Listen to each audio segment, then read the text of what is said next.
اب ہم کہتے ہیں کہ جس طرح حدیث صحیح مسلم کی حدیث ہے نا، صحیح مسلم کی حدیث ہے، نبی کریم صلی اللہ علیہ وسلم نے فرمایا کہ دو لوگ ہوں گے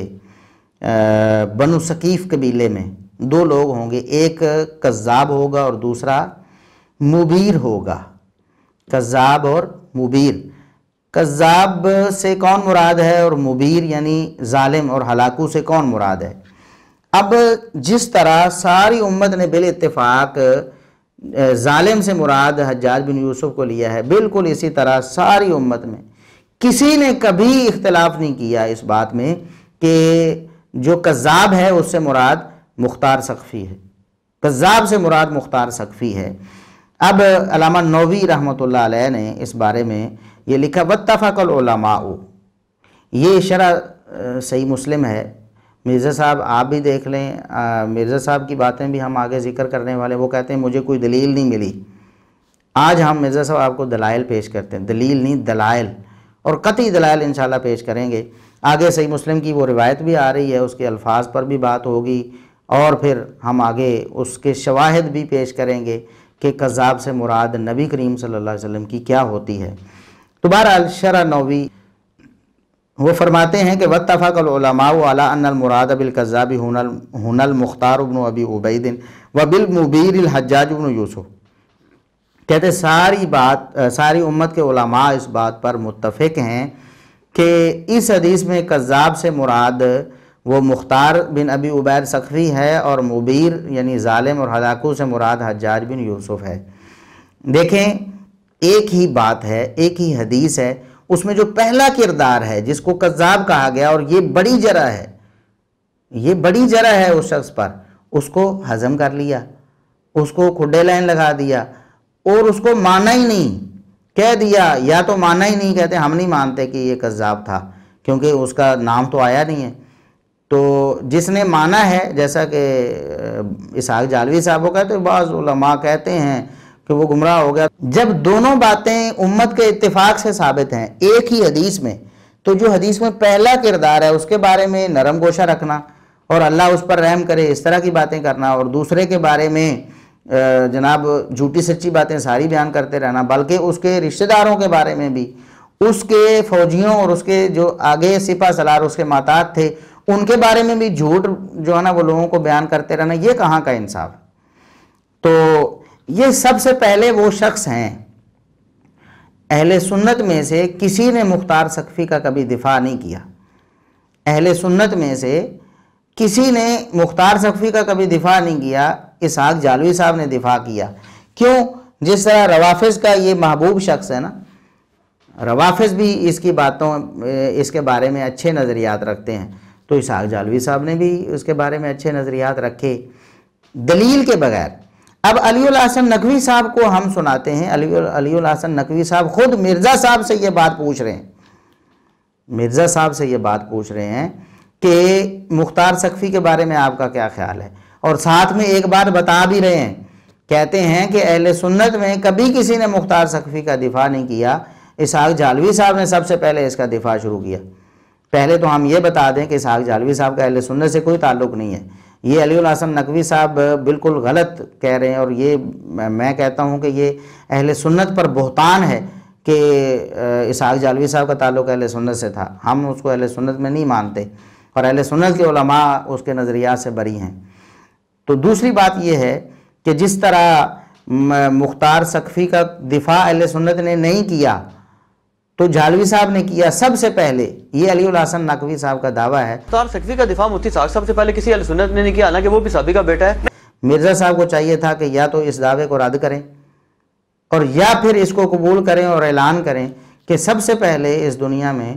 اہل سنت میں سے کسی نے بھی اس کا مختار ثقفی کا دفاع نہیں کیا، سب سے پہلے اسحاق جالوی صاحب نے اس کا دفاع شروع کیا، جو کہ اہل سنت میں سے قطعاً نہیں تھے۔ تو اہل سنت نے کبھی مختار ثقفی کا دفاع نہیں کیا، تو اسحاق جالوی صاحب نے جو کیا وہ تو کیا ہی، اس کے بعد ان کی سیٹ چونکہ مرزا صاحب نے سنبھالی تھی تو مرزا صاحب نے خوب جم کے دفاع کیا۔ کہتے ہیں کہ مختار سقفی کے بارے میں کوئی دلیل نہیں ہے، نہ اس کے جھوٹا ہونے کی، نہ دعوی نبوت کرنے کی۔ وہ اسما بنت ابی بکر کہتی ہیں کہ ہم کذاب کو تو دیکھ چکے لیکن صحیح مسلم میں نام نہیں ہے وہ کون ہے، ٹھیک ہے، اور جو ظالم ہے حجاج تو ہے۔ تو اس طریقے سے کوئی واضح مجھے کہیں نہیں ملا اس کے بائی نیم کے ساتھ کہ اس نے کوئی دعوی نبوت کیا، وہ تو حضرت علی کے اولاد کے دفاع کے لیے کھڑا ہوا تھا۔ ہم آگے ان باتوں کا بھی انشاءاللہ جائزہ لینے والے ہیں۔ ابھی ہم بتاتے ہیں کہ ایک کلپ آپ کو یوٹیوب پر اپلوڈڈ ملے گا، عظمت مختار سقفی، مختار سقفی کی عظمت، اور اس میں اسحاق جالوی صاحب نے کہا ہے کہ مختار سقفی اٹھا، کہتے ہیں ٹھیک ہے لوگ کہتے ہیں وہ بعد میں گمراہ ہو گیا تھا، بے شک کہیں، مگر اس کو سب مانتے ہیں کہ اس نے مسلمانوں کے دل کا جو غیظ تھا اسے شفا بخشی۔ یہ بھی ہم اس پر بھی بات کرنے والے ہیں۔ یہ بات مرزا صاحب نے بھی کہی ہے اور یہ جھوٹ پر مبنی ہے۔ اہل سنت کے علماء نے یہ کچھ نہیں کہا ہے کہ اس نے مسلمانوں کے دلوں کا غیظ تھا اس کو شفا بخش دی، کچھ بھی نہیں ہے۔ کیوں؟ خود اہل بیت کے جو علماء تھے اس دور کے، وہ بھی کہتے ہیں یہ کذاب ہے، جھوٹا ہے، ہم اس کی کوئی بات تسلیم نہیں کرتے۔ مسلمان جو جلے بھنے تھے کہ رسول اللہ صلی اللہ علیہ وسلم کے بچے کے ساتھ کیا ہوا، اس کی لاش پر گھوڑے دوڑائے گئے، اس کا سر نیزے پر ٹانگا گیا، اس کی بچیاں بازاروں میں گھمائی گئیں، تو کہتے ہیں کہ یہ سارا جو غیظ و غضب تھا وہ مختار سقفی نے لوگوں کے دلوں سے نکالا اور اس کو ٹھنڈا کیا، اس طرح کے قاتلوں کو قتل کر دیا۔ کہ بعد میں جب انقلاب آئے مختار سقفی اٹھا، ٹھیک ہے لوگ کہتے ہیں وہ بعد میں گمراہ ہو گیا تھا، بے شک ہے،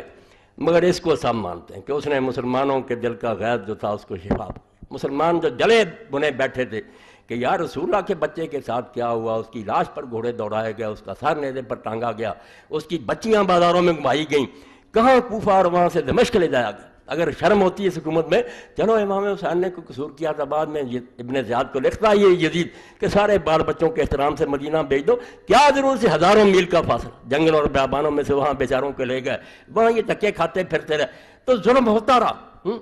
مگر لوگ جو تھے وہ راضی ہیں کہ مختار نے یہ کیا۔ ہم کہتے ہیں کہ یہ بھی سارے جھوٹ ہیں کہ نبی کریم صلی اللہ علیہ وسلم کے نواسے سیدنا حسین رضی اللہ عنہ کو شہید کر کے ان کی لاشوں پر نعوذ باللہ گھوڑے دوڑائے گئے ہوں، ان کا سر نیزے پہ ٹانگا گیا ہو، ان کی بچیاں بازاروں میں گھمائی گئی ہوں، نعوذ باللہ استغفر اللہ۔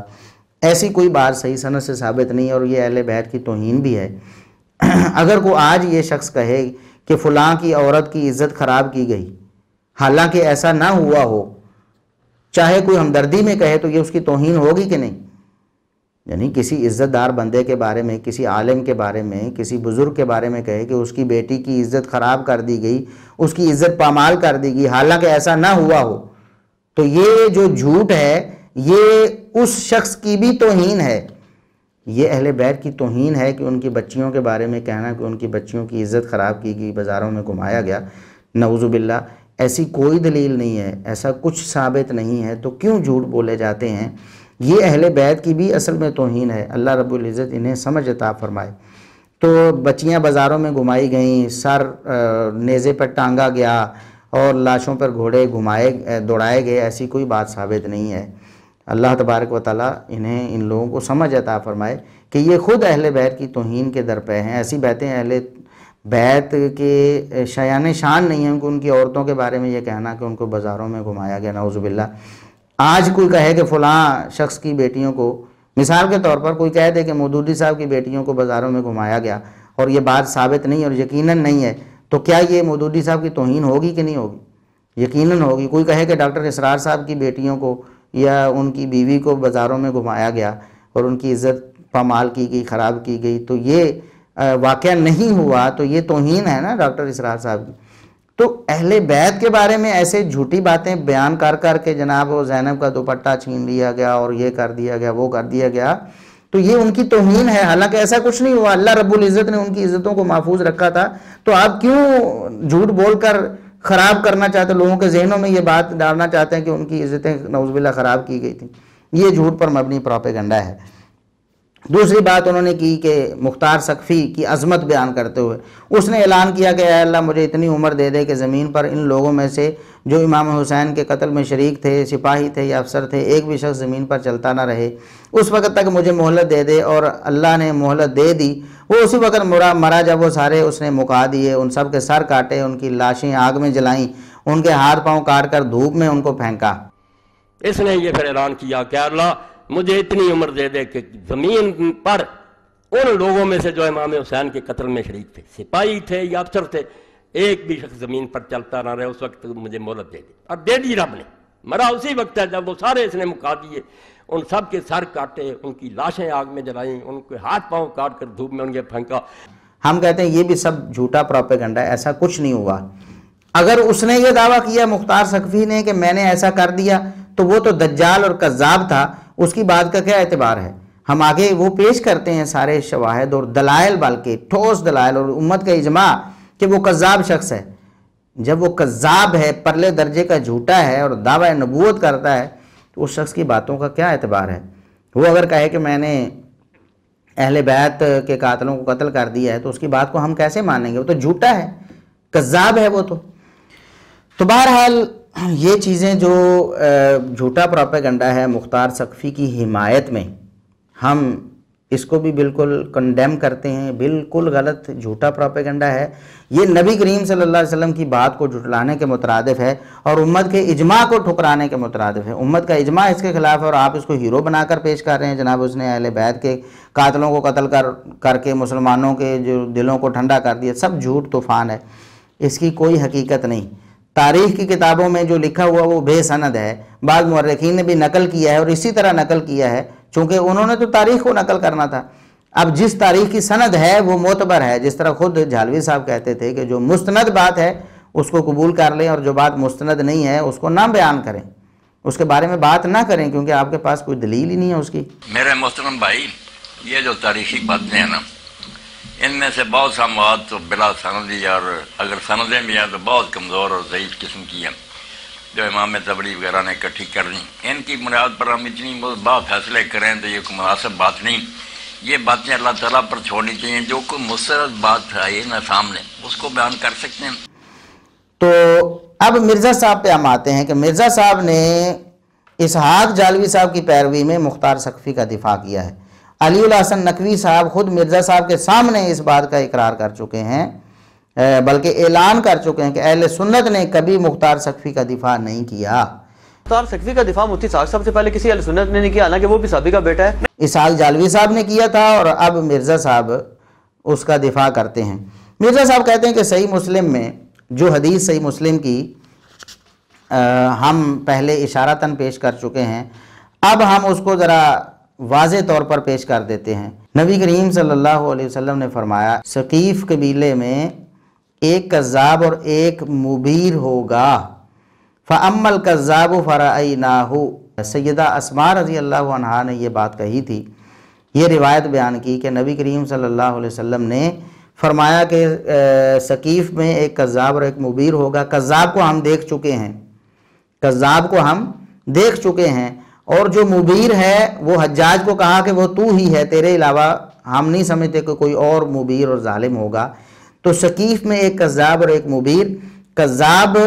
اس کو ہم دیکھ چکے ہیں اور جو مبیر ہے ظالم ہے وہ حجاج تو ہی ہے۔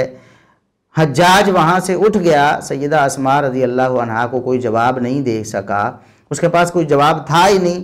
اس نے اس بات کو مان لیا کہ واقعی میں ہی ظالم ہوں۔ تو حجاج ظالم تھا، لیکن حجاج سے پہلے جس کا کردار بیان کیا گیا کہ ایک کذاب بھی ہوگا وہ مختار سقفی تھا۔ جس طرح ہم علامہ نووی رحمۃ اللہ علیہ کی شرح صحیح مسلم سے یہ بات پیش کر چکے ہیں کہ امت کا اس بات پر اتفاق ہے، علماء متفق اس بات پر کہ کذاب سے مراد یہ مختار سقفی ہے اور ظالم اور مبیر سے مراد، ہلاکو سے مراد حجاج بن یوسف ہے۔ تو اب اس حدیث میں جو الفاظ ہیں ذرا ان پر آپ نے غور کرنا ہے۔ نبی کریم صلی اللہ علیہ وسلم نے فرمایا کہ ثقیف میں ایک کذاب ہوگا، اور یہ بات یاد رکھیں، اس کو قاعدہ بنا کر پلے باندھ لیں کہ محمد الرسول اللہ صلی اللہ علیہ وسلم نے جب کسی شخص کو کذاب کہا ہے تو اس سے مراد مدعی نبوت ہے۔ ایسا شخص جو نبوت کا جھوٹا دعویٰ کرتا ہے، ایسا شخص کذاب سے مراد ہوتا ہے، اور اس پر ہم دلائل بھی آپ کے سامنے پیش کرنے والے ہیں۔ یہ صحیح مسلم کی حدیث ہے نا کہ کذاب اور مبیر ہوگا۔ صحیح بخاری اور صحیح مسلم کی حدیث ہیں کہ نبی کریم صلی اللہ علیہ وسلم نے کذاب مدعین نبوت کو کہا، ایسے لوگ جو نبوت کا دعویٰ کرنے والے تھے۔ صحیح بخاری میں 3621 نمبر حدیث ہے، سیدنا ابو ہریرہ رضی اللہ عنہ بیان کرتے ہیں کہ رسول اللہ صلی اللہ علیہ وسلم نے فرمایا بینا انا نائم رأیت فی یدی سوارین من ذہب، میں سویا ہوا تھا، خواب میں نے اپنے دونوں ہاتھوں میں سونے کے 2 کنگن دیکھے، فأہمنی شأنہما،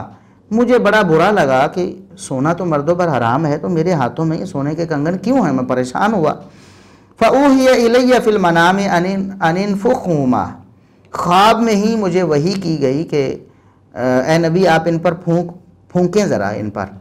فنفختہما، میں نے ان پر پھونکا تو فطارا، وہ دونوں غائب ہو گئے۔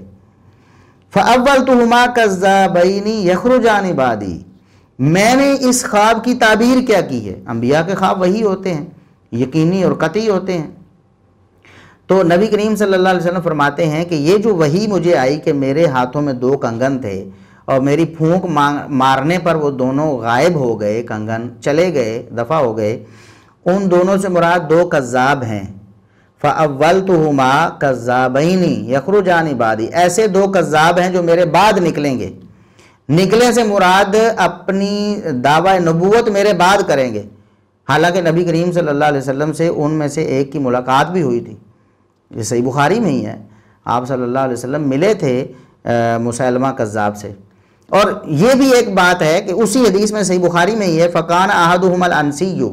ان میں سے ایک اسود انسی تھا، وَالْآخَرُ مُسَيْلِمَةُ الْكَذَّابُ، اور دوسرا جو ہے وہ مسیلمہ کذاب تھا۔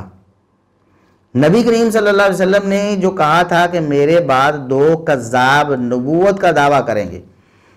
تو بتانے کا مقصد یہ ہے کہ نبی کریم صلی اللہ علیہ وسلم جب فرمائیں کہ وہ کذاب ہوگا یا ایسا کذاب آئے گا، تو کذاب سے مراد جھوٹا دعوی نبوت کرنے والا مراد ہوتا ہے۔ تو آپ صلی اللہ علیہ وسلم نے فرمایا کہ میرے بعد 2 جھوٹے کذاب، 2 کذاب آئیں گے، یعنی 2 جھوٹے دعوی نبوت کرنے والے آئیں گے۔ تو جس طرح یہاں کذاب سے مراد جھوٹا مدعی نبوت ہے، بالکل اسی طرح جو نبی کریم صلی اللہ علیہ وسلم نے فرمایا کہ ثقیف میں ایک کذاب ہوگا، اس سے مراد جھوٹا نبوت کا دعویٰ کرنے والا ہے۔ یہ بات آپ پلے باندھیں، اور یہ صحیح بخاری سے ہی ہمیں معلوم ہوئی ہے۔ اور پھر مزے کی بات یہ ہے کہ مسیلمہ کذاب مشہور ہی ہو گیا نا، مسیلمہ کذاب، مسیلمہ کذاب، آج بھی لوگ اس کو مسیلمہ کذاب کہتے ہیں نا۔ جب مسیلمہ کا ذکر ہوتا ہے تو کوئی مدعی نبوت مسیلمہ عام طور پر نہیں کہا جاتا ہوتے اسے، یا جھوٹا نبوت کا دعویٰ کرنے والا مسیلمہ اس کو نہیں کہا جاتا، بلکہ مسیلمہ کذاب کہا جاتا ہے۔ کذاب سے مراد کیا ہے؟ جھوٹا نبوت کا دعویٰ کرنے والا۔ تو جس طرح اس حدیث میں، اور پھر صحیح مسلم کی دوسری حدیث وہ بھی آپ سن لیں، یہ 157 نمبر حدیث ہے صحیح مسلم کی۔ نبی کریم صلی اللہ علیہ وسلم نے فرمایا لا تقوم الساعة حتى يبعث دجالون کذابون قریب من 30، اس وقت تک قیامت قائم نہیں ہوگی جب تک 30 کے قریب کذاب دجال نہ بھیجے جائیں گے، یعنی اس دنیا میں جب تک نہیں آئیں گے 30 دجال کذاب، دجل فریب سے ہے، فریب دینے والے، اور کذاب جھوٹے، 30 جھوٹے جب تک امت میں نہیں آئیں گے قیامت قائم نہیں ہوگی۔ اس حدیث میں بھی الفاظ کیا ہے؟ 30 کذابون، بعض حدیثوں میں یہ الفاظ ہیں، یہاں دجالون کذابون قریب من 30 الفاظ ہیں۔ 30 جھوٹے جب تک نہیں آئیں گے اس وقت تک قیامت قائم نہیں ہوگی۔ اب نبی کریم صلی اللہ علیہ وسلم خود جھوٹوں کی تفسیر بیان کر رہے ہیں کہ جھوٹے میں کنہیں کہہ رہا ہوں، میں کذاب کہہ کر کون لوگ مراد لے رہا ہوں؟ آپ صلی اللہ علیہ وسلم نے فرمایا کلہم یزعم انہ رسول اللہ، میں جو کہہ رہا ہوں نا 30 جھوٹے قیامت تک آنے والے ہیں، 30 کے قریب جھوٹے آئیں گے میری امت میں، جھوٹوں سے مراد ہے کہ وہ جھوٹ کیا بولتے ہوں گے؟ ان میں سے ہر ایک یہ دعویٰ کرتا ہوگا کہ وہ اللہ کا رسول ہے، یعنی نبوت اور رسالت کا دعویٰ کرتے ہوں گے، انہیں نبی کریم صلی اللہ علیہ وسلم کذاب کہتے ہیں۔ تو جب آپ صلی اللہ علیہ وسلم نے فرمایا کہ ثقیف میں ایک کذاب اور ایک مبیر ہوگا، تو کذاب سے مراد جھوٹا نبوت کا دعویٰ کرنے والا مراد ہے، اور امت کا، ساری امت کا اتفاق ہے کہ وہ مختار ثقفی تھا۔ ابھی بھی مرزا صاحب کہتے ہیں کہ مجھے کوئی دلیل نہیں ملی، کہتے ہیں ہمیں کوئی یہ ثابت نہیں کر سکا کہ اس نے دعویٰ نبوت کیا ہو، ہمارے پاس صحیح سند سے لے کے آئی یہ چیز نہیں۔ ہم دفاع اتنا کرتے ہیں کہ بھئی ہمیں کوئی یہ ثابت نہیں کر سکا کہ اس نے دعویٰ نبوت کیا ہے، ہمارے پاس صحیح سند سے لے کے آئے چیزیں، ہم اتنا دفاع کرتے ہیں۔ مرزا صاحب آپ صحیح سند کو کب مانتے ہیں؟ ہم کتنی ہی باتیں صحیح سند سے آپ کی خدمت میں پیش کر چکے ہیں، لیکن آپ نے آج تک کسی ایک بات کو بھی تسلیم نہیں کیا ہے۔ آپ کو چاہیے کہ آپ علی اعلان اور رجوع کریں اور تسلیم کریں۔ وہ کہتے ہیں کہ یہ متضاد باتیں آتی ہیں مختار سقفی کے بارے میں، واضح مجھے کہیں نہیں ملا اس کے نیم کے ساتھ کہ اس نے دعویٰ نبوت کیا ہو۔ تو اس طریقے سے کوئی واضح مجھے کہیں نہیں ملا اس کے بائی نیم کے ساتھ کہ اس نے کوئی دعویٰ نبوت کیا۔ مرزا صاحب اس کے نیم کے ساتھ کیسے ہوگا جب حدیث میں آ گیا کہ وہ جھوٹا مدعی نبوت ہوگا، اور ساری امت اس بات پر متفق اور اجماع ہے، اس بات پر علماء کا اتفاق ہے کہ اس سے مراد یہ مختار سقفی کذاب ہے، جھوٹا دعویٰ نبوت کرنے والا۔ اب بھی آپ اس کو نہیں مانتے تو پھر آپ کی مرضی ہے، اس کی پھر تو بہانہ کوئی بھی شخص کرنا چاہے، میں نہ مانوں گا تو کوئی علاج نہیں، بہانے کرتا رہے پھر۔ اچھا، اب آگے ہم ایک واضح دلیل پیش کرنے والے ہیں اس کے دعویٰ نبوت۔ ویسے تو نبی کریم صلی اللہ علیہ وسلم نے فرما دیا کذاب، اور کذاب سے آپ کی مراد جھوٹا مدعی نبوت ہوتا ہے، یہ بات بھی احادیث سے ثابت ہو گئی، اور امت کا اتفاق ہو گیا کہ یہی مختار سقفی مراد ہے آپ صلی اللہ علیہ وسلم کی۔ تو لیکن ہم کچھ اور باتیں بھی ذکر کر دیتے ہیں، ہو سکتا ہے کہ کوئی بات کسی کو سمجھ آ جائے۔ یہ علامہ فسوی رحمۃ اللہ علیہ کی، امام فسوی رحمۃ اللہ علیہ کی المعرفہ والتاریخ ہے، اس میں صحیح سند کے ساتھ یہ روایت درج کی گئی ہے کہ رفاع الفتیانی کہتے ہیں دخلت علی المختار ذات یوم، میں ایک دن مختار سقفی کے پاس گیا، فقال یا جاریۃ ہات لرفاعۃ نمرقۃ، اس نے اپنی لونڈی سے کہا کہ تم جاؤ، یا کوئی لڑکی ہوگی ادھر، اس نے کہا کہ جاؤ ایک تکیہ لے کر آؤ اس کے لیے، رفاع کے لیے۔ رفاع کہتے ہیں وہاں تکیہ پڑا ہوا تھا، تکیے کئی پڑے ہوئے تھے، میں نے کہا الیسا حاضی نمارق، کیا یہ سارے تکیے نہیں ہیں؟ یہ پڑے ہوئے ہیں نا تکیے، ان میں سے کوئی لے لیتا ہوں۔ آپ نے لڑکی کو بھیج دیا کہ کوئی اور تکیہ لے کر آؤ، تو یہ جو تکیے پڑے ہوئے ہیں ان میں سے کوئی لے لیتا ہوں۔ قال فقال انما قام جبریل علیہ السلام عن هذه ومیکائیل عن هذه، اس نے کہا کہ میں نے یہ تکیے آپ کو اس لیے پیش نہیں کیے کہ اس تکیے سے ابھی جبریل اٹھے ہیں اور اس تکیے سے میکائیل اٹھے ہیں۔ جبریل اور میکائیل میرے پاس آئے ہوئے تھے، میں ان سے محو گفتگو تھا، ابھی اس سے جبریل اٹھا اور اس سے میکائیل اٹھا، اس لیے میں نے تمہیں یہ تکیے پیش نہیں کیے، تمہارے لیے اور منگوایا ہے کہ جن تکیوں پر فرشتے میرے پاس بیٹھے ہوئے تھے ان تکیوں پر میں آپ کو نہیں بٹھانا چاہتا تھا۔ اچھا، دوسری دن کہتے میں پھر دوبارہ اس کے پاس آیا، وہ کمان کس رہا تھا، کمان بنا رہا تھا، تو پھر اس نے کہا کہ کمان بنانے میں میری مدد کرو، آؤ نا یہ رسی پکڑو ہم اس کو باندھتے ہیں۔ پھر اس نے قرآن کریم کی ایک آیت اپنے اوپر فٹ کی۔ یہ دجال کذاب مرزا غلام احمد قادیانی کا بھی طریقہ تھا کہ اس نے قرآن کریم کی کئی آیات جو کہ نبی کریم صلی اللہ علیہ وسلم کے لیے نازل ہوئیں یا اس دور میں صحابہ کرام کے لیے آئیں، تو اس نے اپنے اوپر فٹ کر لیں کہ یہ میرے لیے ہے۔ مثال کے طور پر نعوذ باللہ وما ارسلناک الا رحمۃ للعالمین، یہ اس طرح کی آیات، بہت ساری آیات اس نے اپنے لیے فٹ کر لیں، کہا کہ یہ میرے لیے اللہ نے نازل کی، یہ میرے لیے نازل کی، حالانکہ وہ محمد رسول اللہ صلی اللہ علیہ وسلم کے لیے یا آپ کے پاک باز صحابہ کے لیے نازل ہوئی تھی، اس نے اپنے اور اپنے مریدوں کے لیے وہ بنا لی کہ یہ میرے لیے نازل ہوئیں۔ بالکل اسی طرح اس نے قرآن کریم کی ایک آیت پڑھی جس میں اللہ رب العزت نے فرمایا تھا کہ یہ جو سامری جادوگر تھا اس کے بارے میں کہ لَنُحَرِّقَنَّهُ ثُمَّ لَنَنْسِفَنَّهُ، کہ ہم اس کو جو ہے نا جلا دیں گے، اس کے بچھڑے کے بارے میں کہ ہم اس کو جلا دیں گے پھر ہم اس کو پانی میں بہا دیں گے۔ تو وہ جو الفاظ تھے نا قرآن کریم کے، تو اس نے اپنے لیے وہ الفاظ بول دیے کہ نُحَرِّقُهُ ثُمَّ نَنْسِفُهُ فِي الْيَمِّ نَسْفًا، ہم اس کو قوس، یہ جو کمان ہے، ہم اس کو جلا دیں گے پھر ہم اس کو پانی میں بہا دیں گے۔ تو جو اللہ رب العزت کے الفاظ تھے اس نے اپنے لیے وہ الفاظ استعمال کر لیے، قرآن کریم کے الفاظ۔ یہ جھوٹوں کی عادت ہوتی ہے، جتنے مدعی نبوت آپ دیکھیں گے نا وہ اس طرح کی حرکتیں کرتے ہیں۔ وہی حرکت اس نے کی کہ قرآن کریم میں جو اللہ کے الفاظ تھے اس نے اپنے لیے بولنے شروع کر دیے۔ تو جب رفاع الفتیانی رحمۃ اللہ علیہ نے یہ دیکھا تو ان کی غیرت جو ہے نا وہ جوش میں آئی، تو اس نے کہا فَأَرَدْتُ قَتْلَهُ، میں نے ارادہ کیا اس ظالم کو میں قتل کر دوں۔ پھر کہتے ہیں مجھے عمر بن حمق رضی اللہ عنہ کی حدیث یاد آ گئی، انہوں نے بیان کی تھی نبی کریم صلی اللہ علیہ وسلم سے کہ جو شخص کسی پناہ لینے والے کو قتل کر دے، کسی مسلمان کے پاس جس نے پناہ لی ہو اور وہ اس کو قتل کر دے، تو نبی کریم صلی اللہ علیہ وسلم نے فرمایا کہ میں اس سے بری ہوں، اگرچہ پناہ لینے والا جو ہے وہ کافر ہی کیوں نہ ہو، وہ کافر بھی ہو تو آپ نے ڈائریکٹ اس کو اپنے ہاتھ میں قانون لے کر اس کو قتل نہیں کرنا ہے، کیونکہ اس نے پناہ دی ہے۔ اس کا معاملہ اسلامی حکومت کے پاس جائے اور وہ فیصلہ کریں کہ اس کو پناہ دینی چاہیے یا نہیں۔ تو اس طرح میں نے اس کے قتل سے اس لیے روکا کہ وہ کسی کے پاس پناہ لیے ہوئے تھا، تو میں نے اس کو قتل نہیں کیا، ورنہ میرا ارادہ بن گیا کہ میں اس ظالم کو یہاں قتل کر دوں۔ کیوں قتل کر دوں؟ ایک شخص یہ دعویٰ کر رہا ہے کہ میرے پاس جبریل آئے ہیں، میرے پاس میکائیل آئے ہیں، اور یہ بات یاد رکھیں کہ جبریل علیہ السلام جو ہیں وہ دنیا میں کسی کے پاس نہیں آتے سوائے انبیاء کے، انبیاء کے سوا کسی کے پاس جبریل علیہ السلام نہیں آتے، کیونکہ جبریل علیہ السلام کی ڈیوٹی وحی لے کر آنا ہے۔ یہ وحی آنے کا دعویٰ ہے کہ میرے پاس جبریل آئے تھے، اور جبریل تو وحی لے کر آتے ہیں۔ یہی بات، یہی مسئلہ تھا کہ نبی کریم صلی اللہ علیہ وسلم جب وفات پا گئے، صحیح بخاری کی حدیث ہے 4462 نمبر، کہ سیدہ فاطمہ رضی اللہ عنہ آپ صلی اللہ علیہ وسلم کی وفات کے بعد اپنے جذبات کا اظہار کر رہی تھی نبی کریم صلی اللہ علیہ وسلم کے بارے میں، تو وہ کہتی ہیں یا ابتاہ الی جبریل ننعاہ، ابو جی ہم جبریل کو آپ کی وفات کی خبر دیتے ہیں،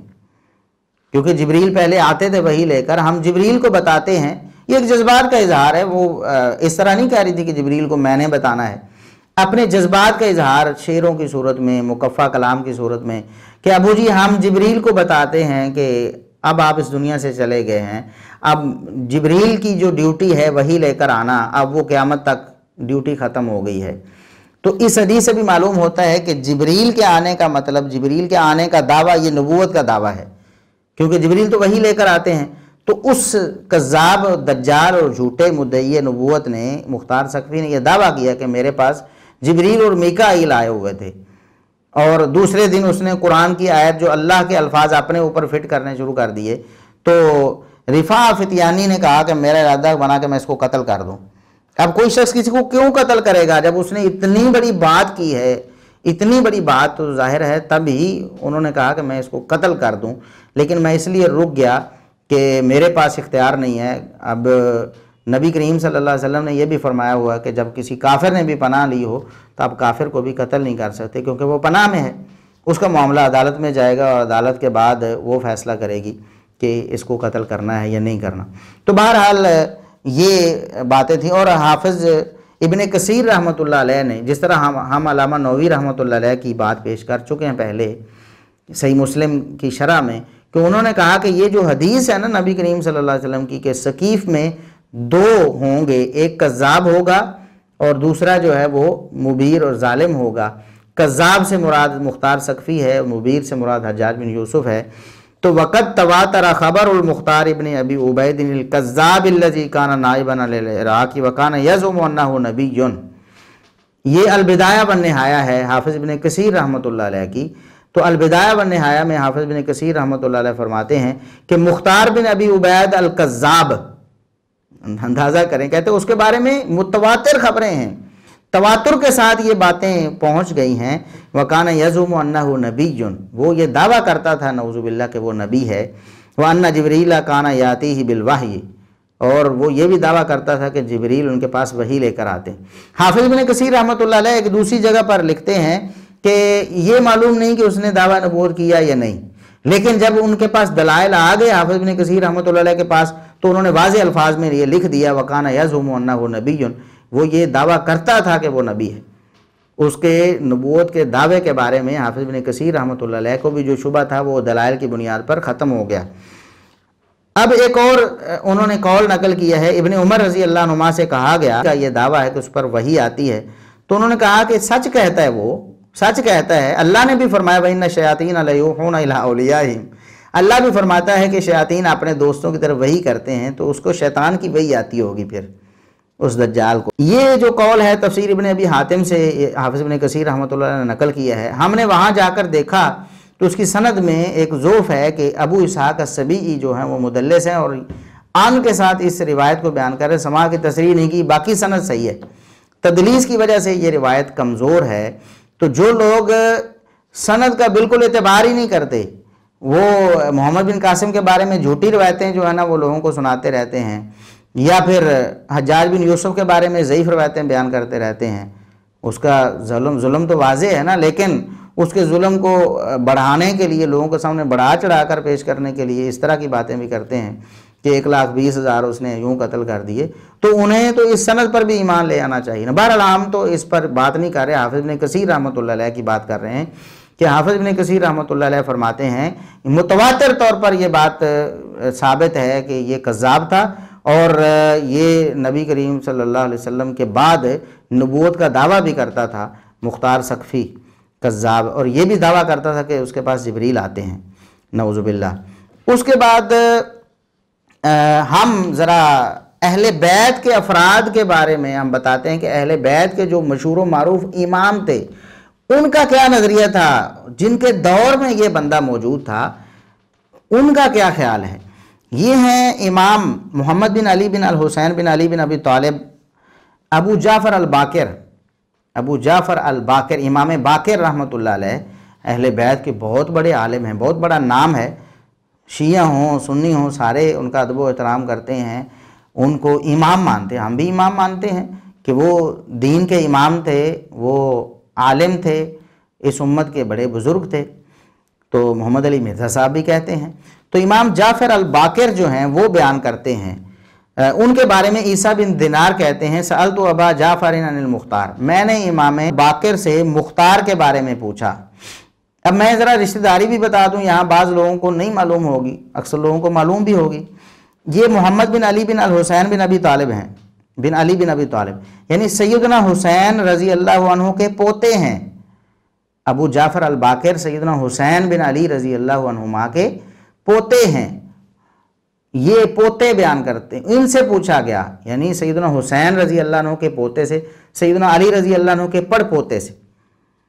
سیدنا حسین رضی اللہ عنہ کے پوتے ابو جعفر الباقر سے پوچھا گیا مختار کے بارے میں کہ آپ کا مختار کے بارے میں کیا نظریہ ہے۔ یہ طبقات ابن سعد کی روایت ہے، طبقات ابن سعد کی، اور اس کی سند بھی صحیح ہے۔ انہوں نے کہا کہ ان علی ابن حسین ان قام علی باب الکعبۃ فلان المختارہ، کہتے ہیں میرے والد علی بن الحسین بن علی بن ابی طالب، علی یہ وہ ہیں علی بن الحسین یعنی سیدنا حسین رضی اللہ عنہ کے بیٹے ہیں، جن کو زین العابدین کہا جاتا ہے، امام زین العابدین۔ پوچھا گیا امام ابو جعفر الباقر سے کہ مختار کے بارے میں بتائیں، تو ابو جعفر الباقر نے کہا کہ میرے والد سیدنا حسین رضی اللہ عنہ کے بیٹے امام زین العابدین نے خانہ کعبہ کے دروازے پہ کھڑے تھے، مختار پر لعنت کی۔ امام زین العابدین، اہل بیت کے گھرانے کے جو افراد ہیں ان کی گواہی کیوں نہیں قبول کرتے ہیں آپ؟ وہ تو لعنتی سمجھتے ہیں اس کو، مختار پر لعنت کرتے ہیں، اس ملعون کو آپ ہیرو بنا کر پیش کرتے ہیں لوگوں کے سامنے۔ کو خدا کا خوف کریں، اہل بیت کا نام لیتے ہیں اور اہل بیت کے جو ہیں فرامین ہیں ان کو آپ پسے پش ڈالتے ہیں اور ان کے خلاف علم لے کر کھڑے ہوئے ہیں کہ مختار ثقفی کے بارے میں کچھ بھی ثابت نہیں ہے جی، مختار ثقفی کے بارے میں صحیح سند سے کوئی ثابت نہیں ہے جی، ہمارے پاس کوئی دلیل نہیں ہے جی۔ یہ دیکھیں دلیل، یہ طبقات ابن سعد ہے، سند صحیح ہے۔ مرزا صاحب آپ اس کی سند پر یا تو اعتراض کریں یا پھر رجوع ریکارڈ کروائیں، بتائیں کہ میں نے غلط کہا تھا یا میرے علم میں نہیں تھا، اب میرے علم میں آ گیا تو میں ملعون سمجھتا ہوں مختار کو، جس کو امام زین العابدین ملعون کہہ رہے ہیں، لعنت کر رہے ہیں اس پر۔ تو امام ابو جعفر الباقر سے پوچھا گیا مختار کے بارے میں، انہوں نے کہا کہ میرے والد امام زین العابدین جو سیدنا حسین رضی اللہ عنہ کے بیٹے ہیں اور سیدنا علی رضی اللہ عنہ کے پوتے ہیں، وہ کہتے ہیں امام زین العابدین رحمہ اللہ تعالی، وہ کہتے ہیں کہ کعبہ کے دروازے میں کھڑے تھے، مختار پر لعنت کرنے لگے۔ فلعن المختار، کعبہ کے دروازے پہ کھڑے ہو کر مختار پہ لعنت کی۔ یہ مختار جس کو آپ ہیرو بنا کر پیش کرتے ہیں، لعنتی شخص، اس پر لعنت کی۔ فقال له رجل جعلني الله فداك، ایک شخص نے کہا میں آپ پر قربان، جعلني الله فداك، اللہ مجھے آپ پر فدا کرے، میری عمر آپ کو لگے، میں آپ پر قربان۔ یہ محبت کا انداز تھا نا، ہماری بھی محبت ہے، ہم بھی کہتے ہیں سیدنا علی رضی اللہ عنہ پر، سیدنا حسین رضی اللہ عنہ، سیدنا حسن رضی اللہ عنہ پر، ان کی اولادوں پر ہم قربان، ہماری جانیں ان کے لیے قربان، ان کی عزت اور عظمت کے لیے۔ اس شخص نے کہا کہ میں آپ پر قربان، تلعنہ وانما ذبح فیکم، آپ اس پر لعنت کر رہے ہیں، جبکہ آپ کی محبت میں تو اس کو ذبح کر دیا گیا، اس کو قتل کر دیا گیا، وہ قتل ہوا آپ کی محبت میں قتل ہوا تھا، مشہور یہی تھا نا، اس نے بھی مشہور یہ کیا۔ اصل میں یہ جو تھا نا مختار سقفی، اس نے لبادہ اوڑا ہوا تھا، یہ حافظ ابن کثیر رحمۃ اللہ علیہ اور دیگر مورخین نے بڑے واضح انداز میں، حافظ ذہبی رحمۃ اللہ علیہ نے بھی لکھا ہے، حافظ ابن کثیر رحمۃ اللہ علیہ نے بھی لکھا ہے بالکل یہی بات کہ اس نے لبادہ اوڑا ہوا تھا، دعویٰ بہت کرتا تھا کہ مجھے بہت محبت ہے اہل بیت سے۔ تو اس شخص نے کہا کہ ہم نے تو جو سنا ہے، ہمارے مشہور تو یہی ہے کہ وہ اہل بیت کی محبت میں قتل ہوا، اہل بیت کی محبت میں وہ قتل ہوا۔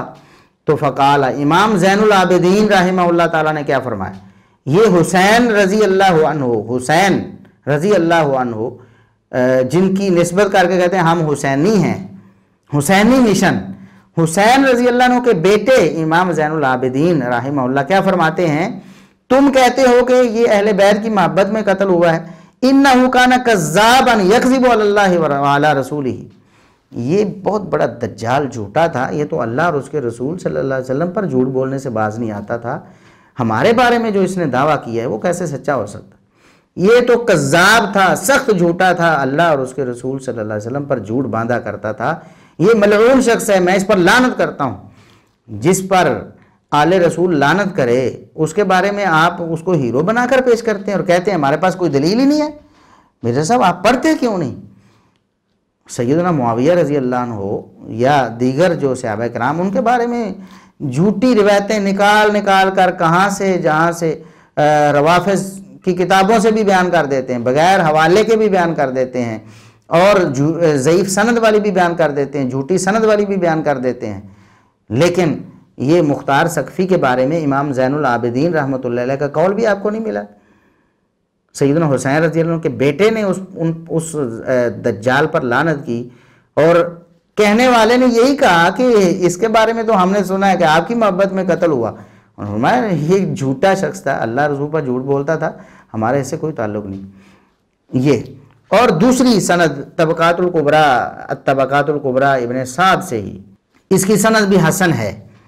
اسود بن شیبان کہتے ہیں ہمیں خالد بن سمیر نے بتایا، خالد بن سمیر یہ سکہ تابعی ہے اور مختار کے زمانے میں یہ موجود تھا، یعنی مختار کا ہم زمانہ، بعد کا بندہ نہیں ہے، بعد میں جس نے مختار کو دیکھا نہ ہو، اس کو پرکھا نہ ہو، اس کے سامنے اس کے حالات نہ ہو، ایسا بندہ نہیں ہے۔ خالد بن سمیر رحمہ اللہ تعالیٰ سکہ تابعی ہے اور مختار کے زمانے کا بندہ ہے۔ خالد بن سمیر رحمہ اللہ تعالیٰ سکہ تابعی کہتے ہیں قادم الکذاب المختار بن ابی عبید، کذاب مختار بن ابی عبید آیا، آگے روایت ہے، تو وہ کہتے ہیں مختار بن ابی عبید کذاب تھا۔ مرزا صاحب آپ بھی کہتے ہیں حدیث میں جو آیا نا مسلم میں کہ نبی کریم صلی اللہ علیہ وسلم فرمایا ثقیف میں ایک کذاب ہوگا، جھوٹا مدعی نبوت ہوگا۔ مرزا صاحب کو تو دعوی نبوت بھی نہیں ملا تھا، ہم نے حدیث سے ہی ثابت کر دیا، بخاری مسلم سے بھی، کہ نبی کریم صلی اللہ علیہ وسلم جس کو کذاب کہتے ہیں وہ جھوٹا دعوی نبوت کرنے والا مراد ہوتا ہے، اور ہم نے نبی کریم صلی اللہ علیہ وسلم کی زبانی بتا دیا کہ آپ نے ثلاثون کذابون کی تفسیر کی، 30 جھوٹے آئیں گے، 30 کے قریب جھوٹے آئیں گے، تو اس کی تفسیر آپ نے فرمایا کذاب وہ کون ہوں گے، کلہم یزعم انہ رسول اللہ، ان میں سے ہر ایک دعویٰ کرتا ہوگا کہ اللہ کا رسول ہے، نعوذ باللہ وہ۔ تو نبی کریم صلی اللہ علیہ وسلم کی زبانی بھی کذاب، اور اہل بیت کی زبانی بھی کذاب، اور اس دور کے جو صلحاء تابعین تھے سکہ جیسے خالد بن سمیر رحمہ اللہ تعالیٰ ہیں، وہ بھی کہتے ہیں کہ کذاب جھوٹا دعوی نبوت کرنے والا مختار بن ابی عبید، اس کے نام کے ساتھ ہی کذاب لگا ہوا تھا، جس طرح مسلمہ کے ساتھ الکذاب ہے، اسی طرح مختار الکذاب انہوں نے کہا، قادم الکذاب المختار بن ابی عبید۔ اسی طرح ایک اور حوالہ ہم طبقات ابن سعد سے ہی پیش کرتے ہیں، اس کی سند صحیح ہے۔ ابو حسین رحمہ اللہ بیان کرتے ہیں اوصى عبیدۃ السلمانی ان یصلی علیہ الاسود بن یزید، عبیدہ سلمانی فوت ہونے اپنی زندگی میں انہوں نے وصیت کی تھی کہ میرے فوت ہونے کے بعد میرا جنازہ جو ہے وہ اسود بن یزید پڑھائیں گے۔ جب عبیدہ سلمانی فوت ہو گئے تو وہ کھڑے ہوئے جنازہ پڑھانے کے لیے، تو انہوں نے کہا کہ جلدی کرو اس سے پہلے کہ کذاب آ جائے، ہم جلدی اس کا جنازہ پڑھ رہے ہیں، کہیں وہ کذاب اس کے جنازے میں شامل نہ ہو جائے۔ قبل ان یجی الکذاب یعنی المختارہ۔ حدیث کے الفاظ ہیں، ابو حسین یہ کہتے ہیں کہ اسود بن یزید جس شخص کے بارے میں کہا تھا کہ کذاب کے آنے سے پہلے پہلے جنازہ پڑھ لیں، جلدی کرو، کذاب سے مراد ان کی مختار بن ابی عبید ثقفی تھا۔ تو انہوں نے غروب شمس سے پہلے ہی اس کا جنازہ پڑھ دیا، عبیدہ سلمانی رحمہ اللہ تعالیٰ کا، اس ڈر سے جلدی پڑھ دیا کہ کہیں وہ کذاب نہ آ جائے۔ کذاب سے مراد مختار ثقفی ہے۔ یہ بھی طبقات ابن سعد کی روایت ہے، سکرین پر آپ دیکھ رہے ہیں، اس کی سندیں بھی آپ کے سامنے ہیں۔ مرزا صاحب میں اگر کوئی جرت ہے تو ان کی سندوں پر اعتراض کریں یا پھر اس بات کو تسلیم کریں کہ یہ کذاب مختار بن ابی عبید ہی ہے۔ اچھا، اب ائمہ دین کیا کہتے ہیں؟ امام ابن حبان رحمہ اللہ تعالیٰ لکھتے ہیں المختار بن ابی عبید المتنبی بالعراق۔ مختار بن ابی عبید وہ ہے جس نے عراق میں جھوٹا دعوی نبوت کیا۔ یہ امام ابن حبان اپنی کتاب الثقات میں درج کرتے ہیں۔ یہ امام ابن حبان رحمۃ اللہ علیہ تو ان محدثین میں سے ہیں نا جن کے مرزا صاحب بھی قدردان ہیں۔ قاضی ایاز رحمۃ اللہ علیہ یہ 6 صدی ہجری کے 544 ہجری میں فوت ہوئے ہیں، قاضی ایاز رحمہ اللہ تعالی۔ وہ صحیح مسلم پر انہوں نے کام کیا ہے۔ اس جو حدیث ہے نا، نبی کریم صلی اللہ علیہ وسلم نے فرمایا کہ ثقیف میں ایک کذاب اور مبیر ہوگا، تو یہ سیدہ اسماء رضی اللہ عنہا نے یہ روایت بیان کی تھی، تو انہوں نے کہا کہ کذاب کو ہم دیکھ چکے ہیں۔ تو وہ کہتے ہیں قاضی ایاز رحمۃ اللہ علیہ کہ کذاب سے سیدہ اسماء رضی اللہ عنہا کی مراد وہ مختار بن ابی عبید تھا، کہ مختار بن ابی عبید کا فتنہ ان کے سامنے آ چکا تھا، اس نے جھوٹا دعوی نبوت کیا تھا۔ تو یہ تاریخ الاسلام ذہبی، امام ذہبی رحمۃ اللہ علیہ جو 748 ہجری میں فوت ہوئے ہیں، 8ویں صدی ہجری کے امام ہیں امام ذہبی رحمۃ اللہ علیہ، وہ فرماتے ہیں المختار بن ابی عبید الثقفی الکذاب۔ وہ بڑا جب سرخی اور ہیڈنگ عنوان قائم کرتے ہیں کسی راوی کسی شخص کے بارے میں، تو تاریخ الاسلام میں انہوں نے ہیڈنگ قائم کی مختار بن ابی عبید الکذاب۔ مرزا صاحب کہتے ہیں مجھے دلیل کوئی نہیں ملی۔ یہ تواتر آپ کو نظر نہیں آیا جس کا علماء امت نے دعویٰ کیا ہے کہ متواتر یہ باتیں ثابت ہیں، اس کا کذاب ہونا اور دعوی نبوت کرنا۔ اسی طرح انہوں نے علامہ ذہبی رحمۃ اللہ علیہ نے یہاں پر وہ نبی کریم صلی اللہ علیہ وسلم کی حدیث پیش کی ہے کہ یہ حدیث کا مصداق ہے، نبی پاک صلی اللہ علیہ وسلم نے فرمایا کہ ثقیف میں ایک کذاب ہوگا، یہ کذاب وہی مختار بن ابی عبید ہے۔ اور اس کے بعد پھر مسند احمد کے حوالے سے جو ہم نے پیچھے روایت پیش کی تھی المعرفہ والتاریخ کے حوالے سے، وہ مسند احمد میں بھی ہے۔ تو مسند احمد کے حوالے سے انہوں نے یہ روایت علامہ ذہبی رحمۃ اللہ علیہ نے پیش کی کہ اس نے جبریل آنے کا دعویٰ کیا تھا نا، تو انہوں نے بتایا کہ یہ وہ دعویٰ کرتا ہے۔ اور اسی طرح آگے انہوں نے کہا کہ یزعم فیہ انہ نبی، ایک روایت انہوں نے ذکر کی کہ اس میں اس نے دعویٰ کیا کہ وہ نبی ہے۔ تو یہ علامہ ذہبی رحمۃ اللہ علیہ کا فیصلہ ہے۔ اور میزان الاعتدال میں انہوں نے اپنی تمام کتابوں میں تقریباً انہوں نے یہ مختار ثقفی کے بارے میں یہ اس کی خباثت لکھی ہے کہ وہ کذاب تھا اور دعوی نبوت اس کا تھا۔ مختار بن ابی عبید کے بارے میں وہ کہتے ہیں کہ الکذاب، یہ میزان الاعتدال ان کی دوسری کتاب، اس میں بھی وہ کہتے ہیں کہ یہ الکذاب ہے۔ لا ينبغي ان يروى عنه شيء لانه ضال مضل، وہ ضال مضل ہے۔ اور کہتے کہا نا یزعم ان جبرائیل علیہ السلام ينزل علیہ، اس کا دعویٰ تھا کہ جبریل علیہ السلام اس پر نازل ہوتے ہیں۔ اور آگے بڑے مزے کی بات لکھی علامہ ذہبی رحمۃ اللہ علیہ، وہ فرماتے ہیں کہ ہوا شر من الحجاج او مثلہ، کہتے ہیں کہ یہ حجاج سے زیادہ بدترین شخص تھا، یا کم از کم اس کے برابر تو تھا ہی۔ کہتے ہیں یہ حجاج سے زیادہ بدتر شخص تھا، تو جو حجاج سے زیادہ بدتر ہو اس کو تو اب ہیرو بنا کے پیش کریں، اور حجاج کے بارے میں لوگوں کو کہیں کہ یہ بنو امیہ کا پالتو دہشت گرد تھا۔ بنو امیہ کو بدنام کرنے کے لیے دیکھیں سیدنا عثمان رضی اللہ عنہ بنو امیہ، سیدنا ابو سفیان رضی اللہ عنہ بنو امیہ، سیدنا معاویہ رضی اللہ عنہ بنو امیہ، دیگر صحابہ بھی ہیں، آپ صلی اللہ علیہ وسلم کے سسرالی رشتہ دار ہیں، آپ صلی اللہ علیہ وسلم کے داماد ہیں بنو امیہ سے۔ تو بنو امیہ کو اب دیکھیں، حجاج کی ہم بھی مذمت کرتے ہیں، جو برا ہے چاہے کسی بھی خاندان میں، تو اس برے کی وجہ سے سارے خاندان کو آپ کہیں کہ بنو امیہ جو ہیں وہ اسلام کے خلاف تھے، نعوذ باللہ۔ یہ کل کو کوئی کہے کہ قریش کے بارے میں نبی کریم صلی اللہ علیہ وسلم نے نہیں فرمایا، آپ نے تو بد دعا کر دی ایک موقع پر قریش کے خلاف، حالانکہ قریش کے کچھ لوگ تھے نا وہ جو بدماش، جنہوں نے نبی کریم صلی اللہ علیہ وسلم سجدے کی حالت میں تھے تو لا کر بچہ دانی اونٹنی کی پھینک دی، تو اللہ کے رسول صلی اللہ علیہ وسلم نے فرمایا کہ یا اللہ قریش کو تو برباد کر دے. تو کیا قریش سے پورا خاندان ہے قریش مراد تھا جس میں نبی کریم صلی اللہ علیہ وسلم بھی تھے؟ نہیں، بالکل نہیں، بلکہ مراد وہ لوگ ہی تھے جو قریش سے تعلق رکھتے تھے. تو پورا ایک شخص کی غلطی کو یا چند افراد کی غلطی کو پورے خاندان پہ مسلط کر دینا، اس خاندان کو اگر آپ نے ہدف تنقید بنانا ہے تو پھر قریش سب سے پہلے ہدف تنقید ہوں گے جو نبی کریم صلی اللہ علیہ وسلم کا خاندان ہے. پھر تو آج اہل بیت ہونے کا دعوے دار کوئی نعوذ باللہ زنا کر لیتا ہے، کوئی چوری کر لیتا ہے، کوئی جھوٹ بول دیتا ہے، تو آپ کہیں گے کہ نبی کی آل ایسی ہوتی ہے نعوذ باللہ. کیا آپ نے دیکھے نہیں ایسے لوگ جو دعوے کرتے ہیں ہم نبی کی آل میں سے ہیں اور وہ آج دنیا میں دنگا فساد کر رہے ہیں یا وہ اسلام کی تعلیمات کے خلاف چل رہے ہیں؟ تو کیا آپ ان کی وجہ سے نبی کریم صلی اللہ علیہ وسلم کی ساری آل کو اس طرح نعوذ باللہ ہدف تنقید بنائیں گے؟ تو یہ حجاج سے جو برا شخص ہے علامہ ذہبی رحمۃ اللہ علیہ کے بقول، اس کو تو آپ پروٹیکشن دے رہے ہیں، اس کا تو دفاع شروع کیا ہوا آپ نے، اور حجاج کے بارے میں آپ زبانیں چلا رہے ہیں جناب. تو ٹھیک ہے حجاج کی بھی مذمت کریں، لیکن مختار بن ابی عبید ثقفی کو بھی تو مدعی نبوت اور جھوٹا مانے نا، اس کو کہتے ہیں آپ دلیل ہی نہیں ملتی ہمیں کوئی. اسی طرح سیر و اعلام النبلاء میں بھی انہوں نے کہا کہ نبی کریم صلی اللہ علیہ وسلم نے جو صحیح مسلم کی حدیث میں فرمایا ہے نا کہ ثقیف میں کذاب اور مبیر ہوگا، تو فکان الکذاب ھذا،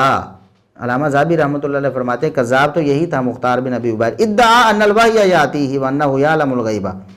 یہ شخص یہ جھوٹا دعویٰ کرتا تھا کہ میرے پاس وحی بھی آتی ہے اور میں غیب بھی جانتا ہوں نعوذ باللہ. اسی طرح البدایہ والنہایہ میں حافظ ابن کثیر رحمۃ اللہ علیہ نے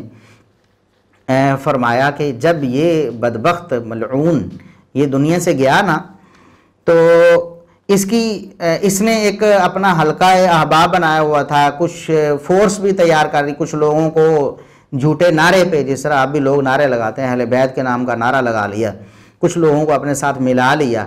اور اس نے کچھ علاقوں میں اس طرح دنگا فساد بھی کیا. پیچھے روایت آپ نے پڑھ لی ہے نا کہ اسود بن یزید کہتے ہیں کہ اس کذاب کے آنے سے پہلے پہلے جنازہ پڑھ لو، یہ بڑا فتنہ پرور تھا. تو اس کی جو سلطنت تھی نا، جو اس نے لوگوں میں اثر و رسوخ بنایا ہوا تھا، وہ ختم ہو گیا. تو فرح المسلمون بزوالہا، حافظ ابن کثیر رحمۃ اللہ علیہ فرماتے ہیں اس بدبخت یہ جب مرا ہے نا اور اس کا زور ٹوٹا ہے تو مسلمان اس کے زور ٹوٹنے پر بہت خوش ہوئے. وذالک لأن الرجل لم يكن في نفسه صادقا بل كان كاذبا،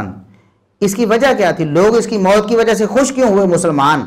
حتیٰ کہ اہل بیت کے افراد بھی خوش ہوئے، لعنت کرتے تھے اس بدبخت پر، اس لیے کہ یہ سچا نہیں تھا بلکہ جھوٹا تھا. یزعم ان الوحی یاتیہ علی ید جبریل، یہ بدبخت دعویٰ کرتا تھا کہ جبریل کے ہاتھ پر اس کے پاس وحی آتی ہے. اور پھر دلیل میں مسند احمد سے وہ روایت نقل کی، وہ رفاع الفتیانی والی جو ہم آپ کے سامنے پیش کر چکے ہیں کہ جبریل کے آنے کی، کہ جبریل میرے پاس آتا ہے. یہ مرزا دجال کذاب غلام محمد قادیانی بھی کہتا تھا میرے پاس فرشتہ آتا ہے،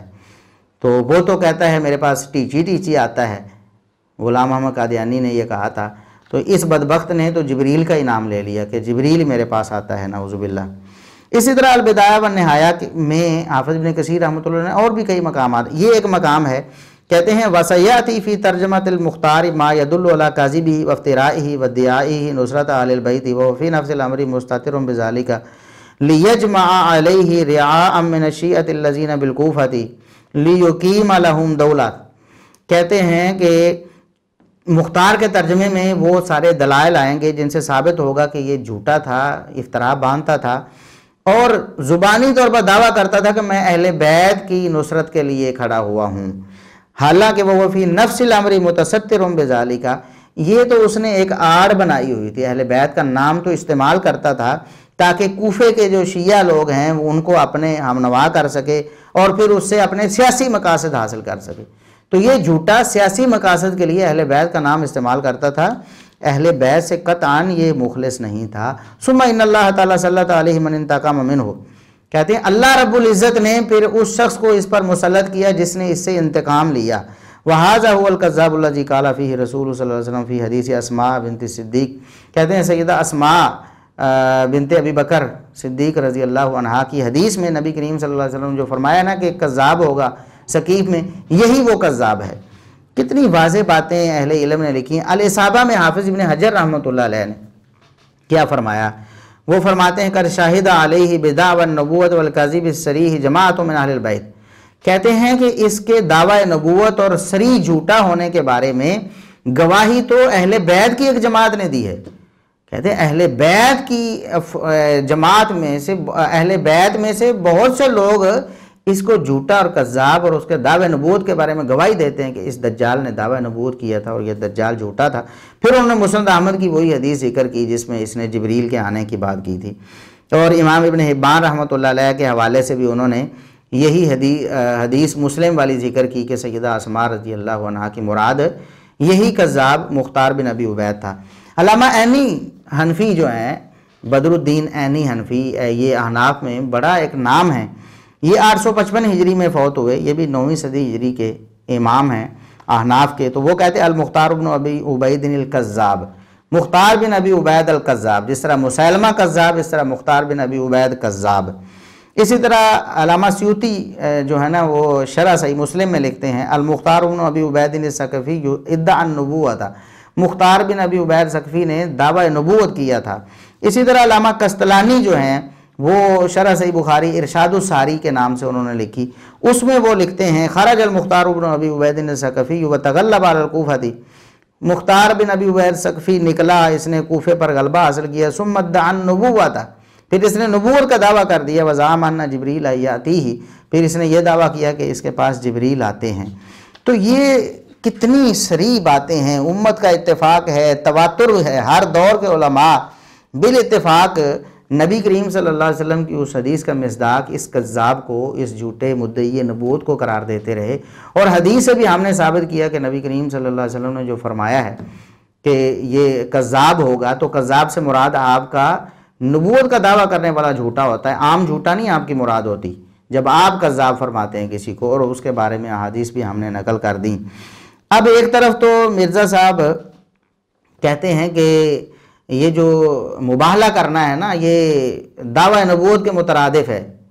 دعوی نبوت تو نہیں ہے لیکن دعوی نبوت کے مترادف ہے، حالانکہ ہم نے ثابت کیا سیدنا عبداللہ بن عباس رضی اللہ عنہما وہ مباہلہ کرتے تھے، انہوں نے کیا بھی، مباہلہ کا چیلنج دیا، تو نعوذ باللہ کیا وہ دعوی نبوت نہیں تھا؟ اگر وہ نہیں تھا دعوی نبوت، یا یقیناً نہیں تھا، تو پھر آج کوئی مباہلہ کرے تو اسے دعوی نبوت کیسے کہا جا سکتا ہے؟ مرزا صاحب کے پاس اس کا کوئی جواب نہیں۔ ایک تو ادھر جو بات دعوی نبوت ہے ہی نہیں، مباہلہ کرنا یہ دعوی نبوت کے مترادف نہیں ہے، بلکہ امت کا اجماع اس بات پر چلتا آ رہا ہے، آج تک لوگ مباہلہ کرتے ہیں، یہ دعوی نبوت قطعاً نہیں ہے، اس کو دعوی نبوت کہہ دیا، اور جو دعوی نبوت تھا صریح اور ساری امت بتاتی رہی کہ اس کذاب دجال مختار بن ابی عبید نے، ملعون نے دعوی نبوت کیا ہوا ہے، اس کو ہڑپ کر گئے، اس کو کہتے ہیں کہ میرے پاس کوئی دلیل ہی نہیں آئی اس حوالے سے، وہ کہتا ہے میرے پاس جبریل آتا ہے، کہتے ہیں یہ دعوی نبوت نہیں ہے۔ کیوں نہیں ہے بھئی؟ جبریل کے آنے کا دعویٰ اگر دعوی نبوت نہیں ہے تو پھر کیا دعوی نبوت ہے؟ پھر آپ نے جھوٹ بول کر مبالغے کو ہی دعوی نبوت کہنا تھا بس، نعوذ باللہ۔ مرزا صاحب نے بھی یہ بات کہی، جس طرح ہم اسحاق جالوی صاحب کی طرف سے یہ بات پیش کر چکے ہیں کہ اس نے کہا کہ یہ حسین رضی اللہ عنہ کی شہادت یا اہل بیت کی شہادت کا بدلہ لینے کے لیے کھڑا ہوا۔ مرزا صاحب یہ کہتے ہیں وہ تو علی رضی اللہ عنہ کی اولاد کے دفاع کے لیے کھڑا ہوا تھا، وہ تو حضرت علی کے اولاد کے دفاع کے لیے کھڑا ہوا تھا، یہ علی رضی اللہ عنہ کے کی اولاد کے دفاع کے لیے کھڑا ہوا تھا۔ یہ جھوٹ ہے، ایسی کوئی بات ثابت نہیں ہے۔ تاریخ کی کتابوں میں ذکر ہے لیکن اس کی کوئی سند نہیں ہے، بعض مورخین نے صرف اسی طرح نقل کیا ہے تاریخی اعتبار سے کہ یہ ان لوگوں میں شامل تھا یا اس نے قتل کیا، لیکن ایسا کچھ ثابت نہیں ہے۔ اس کا جھوٹا دعوی نبوت اور اس کا بزبان نبوی کذاب ہونا یہ تو ثابت ہو چکا ہے اللہ کے فضل و کرم سے، اس کو کوئی مائی کا لال اب جھٹلا نہیں سکتا اللہ کے فضل و کرم سے۔ ہاں، جس شخص نے نہیں ماننا، ہٹ درمی اپنانی ہے، اس کا تو کوئی علاج ہمارے پاس نہیں ہے۔ لیکن مرزا صاحب ایک اور بات، اس کا دفاع کرنے کے لیے ایک اور بات کرتے ہیں، کہتے ہیں کہ حضرت ابن عمر رضی اللہ عنہما اس کے پیچھے نمازیں پڑھتے تھے، حضرت ابن عمر رضی اللہ عنہما اس کے پیچھے نمازیں پڑھتے تھے، اور اس حوالے سے وہ کہتے ہیں کہ ہم کہتے ہیں سنن کبریٰ بہقی میں موجود ہے، اپنا پمفلٹ بھی لہرا کر وہ دکھاتے ہیں۔ پھر دوسرا یہ کہ حضرت ابن عمر اس کے پیچھے نمازیں پڑھتے تھے۔ عبداللہ بن عمر مختار ثقفی کے گروہ کے لوگوں کے پیچھے نمازیں بھی پڑھتے تھے اور ان کو سلام بھی کہا کرتے تھے۔ ہم کہتے ہیں کہ سنن کبریٰ البیہقی میں موجود ہے، 72 حدیث میں بھی پایا ہے۔ ایسا آئٹم یہ بھی ہے کہ عبداللہ بن عمر جو ہیں وہ تو مختار ثقفی کے لوگوں کے پیچھے نماز بھی پڑھا کرتے تھے، ان کو سلام بھی کیا کرتے تھے۔ اس حوالے سے مرزا صاحب نے جو سنن کبریٰ بہقی کی روایت پیش کی ہے اس کی سند ہم آپ کو پڑھ کر سناتے ہیں۔ اخبرنا ابو عبداللہ الحافظ و ابو سعید ابن ابی عمر قال حدثنا ابو العباس محمد بن یعقوب حدثنا ابو جعفر محمد بن عبید اللہ ابن ابی داود المنادی المخرمی ببغداد حدثنا یونس وهو ابن محمد المؤدب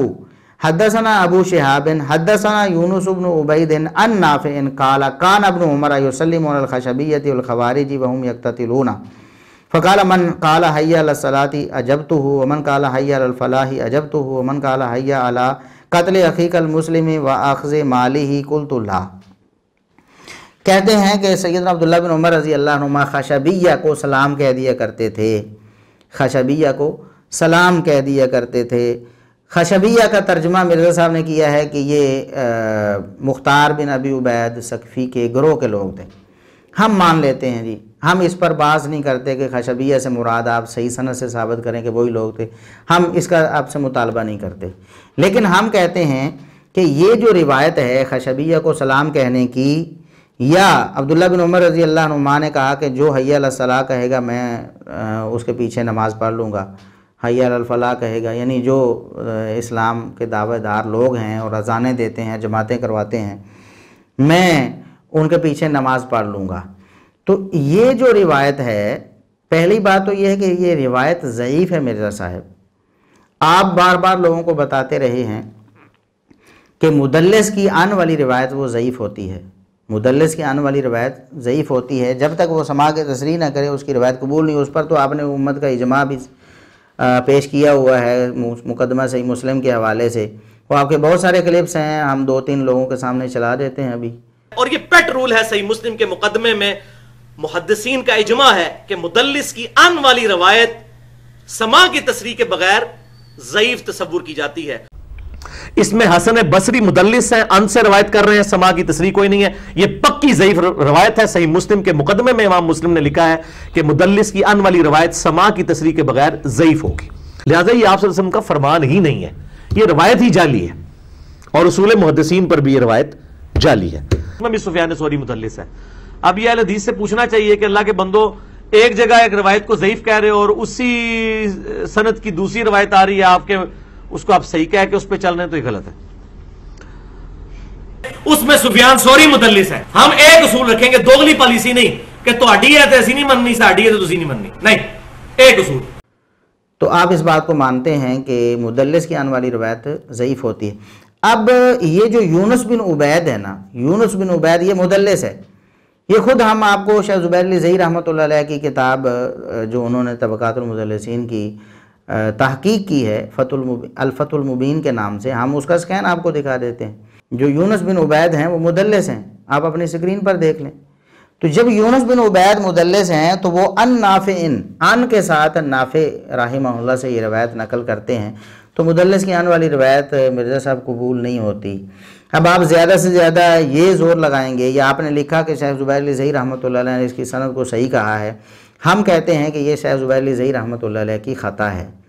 خود وہ یونس بن عبید کو مدلس بھی کہتے ہیں اور اس کی تدلیس کو مضر بھی سمجھتے ہیں، جب تک وہ سماع کی تصریح نہ کرے اس کی روایت کو قبول نہیں کرتے۔ یہ قاعدہ قانون انہوں نے خود بنایا ہے، بتایا ہے، اور محدثین سے اس بات کو ثابت کیا ہے۔ لیکن یونس بن عبید مدلس ہے، اس کے سماع کی تصریح نہیں ہے، پھر بھی اس کی سند کو ان کا صحیح کہنا یہ ان کی خطا ہے۔ واللہ عالم، انسان ہے نا، انسان خطا کر جاتا ہے، بھول بھی جاتا ہے، کیا ہوا واللہ عالم ہمیں نہیں معلوم۔ بہرحال یونس بن عبید جس کی آنے والی روایت کو شیخ زبیر علی زئی رحمۃ اللہ علیہ خود ضعیف کہتے ہیں، یہاں اس کو وہ صحیح کہہ رہے ہیں، لیکن یہ ان کا فیصلہ صحیح نہیں ہے۔ اب مرزا صاحب یہ پروپیگنڈا کریں گے لوگوں کے سامنے، یا مرزا صاحب کے جو فالورز ہیں وہ اکثر یہ پروپیگنڈا کرتے ہیں، دیکھو جی شیخ زبیر علی زئی رحمۃ اللہ علیہ کے فیصلے کو یہ لوگ مان نہیں رہے ہیں۔ بھائی ہم محدثین کے فیصلے کو مانیں یا شیخ زبیر علی زئی رحمۃ اللہ علیہ کے فیصلے کو مانیں؟ اور شیخ زبیر علی زئی رحمۃ اللہ علیہ کا اپنا فیصلہ بھی محدثین کے فیصلے کے موافق ہے کہ مدلس کے آنے والی روایت قبول نہیں ہوتی. خود انہوں نے یہ فیصلہ خود فرمایا بھی ہوا بہت ساری روایتوں پہ. اب اگر انسان ہونے کے ناطے ان کو خطا ہو گئی ہے، غلطی لگ گئی ہے کسی وجہ سے، ان کی توجہ اس طرف نہیں گئی یا کیا ہوا واللہ عالم، تو ہم کیا لکیر کے فقیر ہو جائیں؟ ہم ان کی اندھی تقلید شروع کر دیں کہ انہوں نے مدلس کی آنے والی روایت کو صحیح کہا ہے تو ہم بھی کہیں صحیح ہے، ضعیف کہا ہے تو ہم بھی کہیں ضعیف ہے؟ بھائی پیمانہ تو ایک رکھنا ہم نے اللہ رب العزت کو جواب دینا ہے. کیا ہم لوگوں کے ساتھ یہ فراڈ شروع کر دیں دیکھتے ہوئے بھی آپ کی طرح کہ تدلیس والی روایت بھی ہے تو اپنے پمفلٹ میں پیش کی ہوئی ہے؟ ایک طرف اہل حدیثوں کو تانا دے رہے ہیں کہ یہ تدلیس والی روایتیں پیش کرتے ہیں، ضعیف روایتیں پیش کرتے ہیں، دوسری طرف اپنے پمفلٹ میں تدلیس والی روایتیں بھی پیش کریں. ایک طرف کہیں کہ امام اعمش جو ہیں امام المدلسین ہیں، ان کی تدلیس بری ترین تدلیس ہے نعوذ باللہ، حالانکہ وہ مطلب نہیں ہے وہاں پر. تو وہ امام المدلسین جب ان سے بیان کر رہے ہوں، آپ نے خلاف ہو تو اس کے رگڑے نکالیں، لوگوں پر تان کریں کہ ضعیف روایتیں پیش کرتے ہیں. جب اپنے موافق ہو، ٹھیک ہے، وہ عبید اللہ بن زیاد کی ناک میں سانپ گھسنے کی جو داستان ہے وہ اعمش کی تدلیس والی روایت ہے، آن والی روایت ہے، اس کو اپنے پمفلٹ میں پیش کر دیں. ہم یہ دوگلی پلیسی نہیں اپنا سکتے مرزا صاحب، ہمیں اللہ سے ڈر آتا ہے، آپ کو بھی اللہ سے ڈر جانا چاہیے. تو یونس بن عبید مدلس ہیں، انہوں نے سماع کی تصریح نہیں کی، یا تو مرزا صاحب سماع کی تصریح والی روایت پیش کریں. ہم انشاءاللہ اللہ کے فضل و کرم سے علی الاعلان یہاں اسی پلیٹ فارم سے لوگوں کے سامنے ویڈیو میں اس بات کا جو اعلان کریں گے کہ مرزا صاحب نے سند صحیح پیش کر دی سماع کی تصریح والی، جو پیچھے سے بھی صحیح ہے اور اس میں سماع کی تصریح موجود ہے، لہٰذا ہم اس بات کو تسلیم کرتے ہیں کہ یہ عبداللہ بن عمر رضی اللہ عنہما سے قول ثابت ہو گیا. ورنہ مرزا صاحب آپ کو بھی یہ بات ماننا پڑے گی اور رجوع کرنا پڑے گا کہ یہ تدلیس والی روایت ہے، سماع کی تصریح نہیں ہے، لہٰذا اپنے اصول پر قائم رہتے ہوئے میں اعلان رجوع کرتا ہوں. لیکن مرزا صاحب ہمیں امید نہیں ہے ابھی تک، آپ کے جو طرز عمل ہے اس سے تو ہمیں کوئی امید نہیں ہے. باقی دعا ہم کرتے ہیں اللہ رب العزت آپ کو حق و انصاف کا دامن تھامنے کی توفیق عطا فرمائے. تو بہرحال پہلی بات یہ ہے کہ یہ روایت ضعیف ہے، یہ روایت ثابت ہی نہیں، لہٰذا سیدنا عبداللہ بن عمر رضی اللہ عنہما کا ان کے پیچھے نمازیں پڑھنا یہ ثابت ہی نہیں ہے. دوسری بات، یا ان کو سلام کہنا جس طرح اس روایت میں ہے، ثابت ہی نہیں.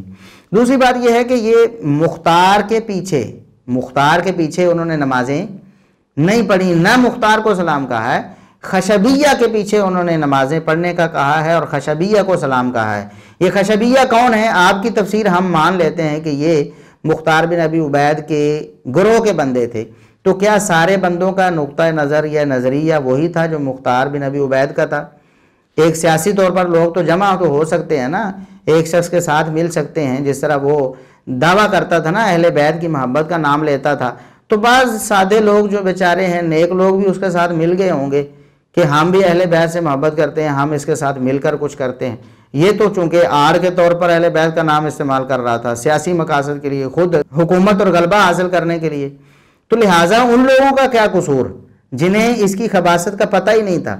اور پھر اس دور میں جس دور میں عبداللہ بن عمر رضی اللہ عنہما اس کے بندوں کے پیچھے نمازیں پڑھتے، اس کی گروہ کے لوگوں کے پیچھے، کیا اس وقت اس نے دعویٰ نبوت کیا ہوا تھا؟ لوگوں کو پتہ چل گیا تھا کہ یہ ملعون دعویٰ نبوت کرتا ہے؟ یہ ساری باتیں ثابت کرنا ہوں گی. بالفرض اگر ہم مان بھی لیں کہ یہ روایت صحیح ہے، حالانکہ یہ روایت ہی ضعیف ہے، لہٰذا ایسا کچھ ہوا ہی نہیں. اگر ہوا ہے تو بھی مختار بن ابی عبید کا جھوٹ اس سے نفی نہیں ہوتا، اس کے جھوٹ کو پروٹیکشن نہیں ملتی ہے، اس کے دعوی نبوت کی نفی نہیں ہوتی اس سے. تیسری بات ہم جو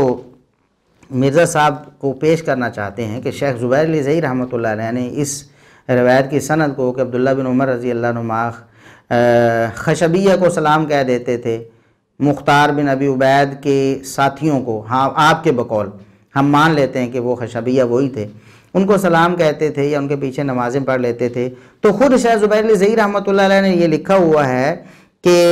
عبداللہ بن عمر رضی اللہ عنہما نے اس سے رجوع کر لیا تھا.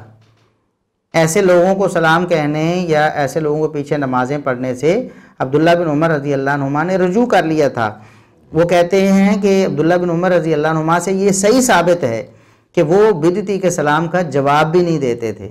جا کے اس کے پیچھے نمازیں پڑھنا. اور یہ عمل جو ناسخ ہے، جو اس بات پر دلیل بنتا ہے شیخ زبیر علی زئی رحمۃ اللہ علیہ کے نزدیک وہ ناسخ ہے کہ عبداللہ بن عمر رضی اللہ عنہما نے یہ کام چھوڑ دیا تھا ان لوگوں کو سلام کا جواب دینا یا ان کے پیچھے نمازیں پڑھنا.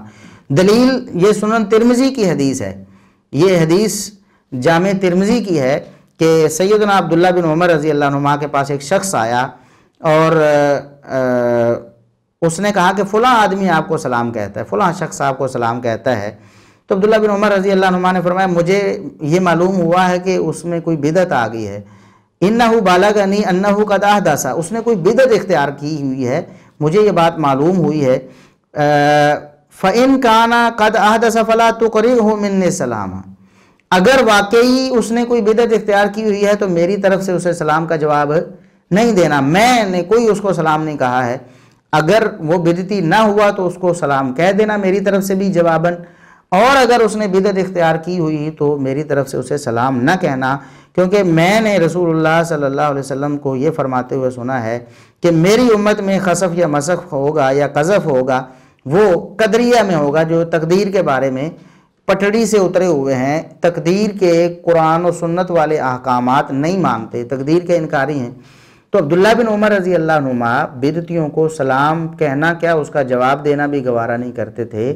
بلکہ منع کرتے تھے میری طرف سے کسی بدعتی کو آپ نے سلام نہیں کہنا یا اس کے سلام کا جواب میری طرف سے نہیں پہنچانا اگر وہ واقعی بدعتی ہے تو.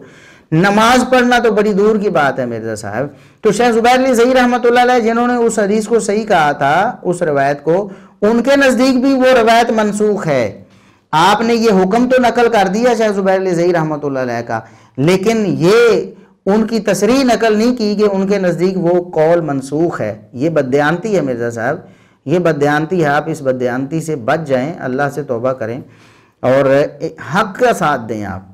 تو ہم تو کہتے ہیں وہ روایت ثابت ہی نہیں ہے. ہاں جامع ترمذی والی یہ حدیث تو ثابت ہے کہ عبداللہ بن عمر رضی اللہ عنہما کی کسی بدعتی کا سلام قبول ہی نہیں کرتے تھے، کسی بدعتی کو سلام کہتے بھی نہیں تھے، بلکہ روک دیتے تھے کسی بدعتی کو میری طرف سے سلام نہیں پہنچانا تم نے اگر وہ واقعی بدعتی ہے تو. تو یہ کیسے ہو سکتا ہے کہ ایک مدعی نبوت کے پیروکاروں کے پیچھے وہ نماز پڑھ لیتے ہوں یا ان کو سلام کہہ دیتے ہوں؟ یہ بالکل ثابت ہی نہیں ہے. تو مرزا صاحب جو چیز ثابت نہیں ہے اس کے پیچھے آپ پڑے ہوئے ہیں. آپ یہ بہت مرزا صاحب پروپیگنڈا کرتے تھے کہ سب کے پیچھے نمازیں پڑھو، بدعتیوں کے پیچھے، مشرکوں کے پیچھے، سب کے پیچھے نمازیں پڑھو، شیعوں کے پیچھے، سنیوں کے پیچھے، شیعہ سنیوں کے پیچھے، سنی شیعوں کے پیچھے، اور سب ایک دوسرے کے پیچھے نماز پڑھیں. دلیل کیا تھی؟ عبداللہ بن عمر رضی اللہ عنہما بدعتیوں کے پیچھے نمازیں پڑھتے تھے. مرزا صاحب یہ آپ کی دلیل آج گئی. بدعتی کے پیچھے نماز پڑھنے کا مسئلہ یا بدعتی کی عزت و تکریم کرنے کا مسئلہ یہ آج آپ کا حل ہو گیا. اللہ کے فضل و کرم سے ہم نے کر دیا ہے. آپ یا تو آپ کے پاس مہلت ہے ساری زندگی، آپ یونس بن عبید کے سما کی تصریح لائیں گے، یا پھر آپ اعلان کریں گے کہ بدعتی کے پیچھے نماز پڑھنے کے بارے میں میری جو دلیل تھی نا، جو میں پیش کرتا تھا عبداللہ بن عمر رضی اللہ عنہما والی، وہ تو آج ضعیف ہو گئی ہے. لہٰذا میں اعلان کرتا ہوں کہ وہ روایت ضعیف ہے، میرا اس سے استدلال کرنا درست نہیں ہے. تو اب ہم مرزا صاحب سے کچھ سوال کرتے ہیں کہ بنو امیہ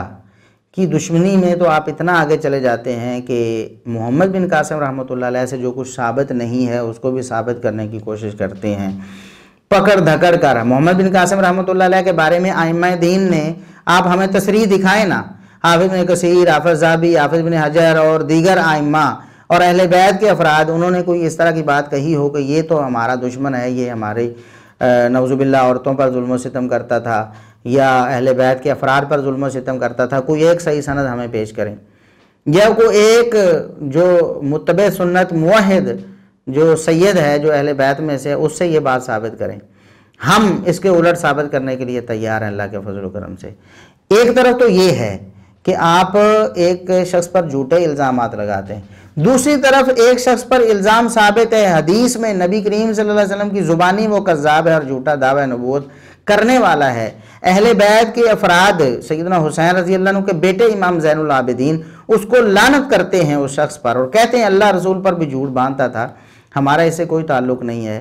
اور اس کے دور کے بندے بھی کہتے ہیں وہ کذاب ہے، اور بعد کے ائمہ بھی تواتر کے ساتھ بالاجماع بالاتفاق کہتے ہیں وہ کذاب ہے اور اس حدیث کا مصداق ہے. آپ پھر بھی اس کی پروٹیکشن کے لیے جناب کوشاں ہیں، کمر کسی ہوئی ہے، اور کہتے ہیں جی میرے پاس کوئی دلیل ہی نہیں ہے، کوئی پیش تو کرے.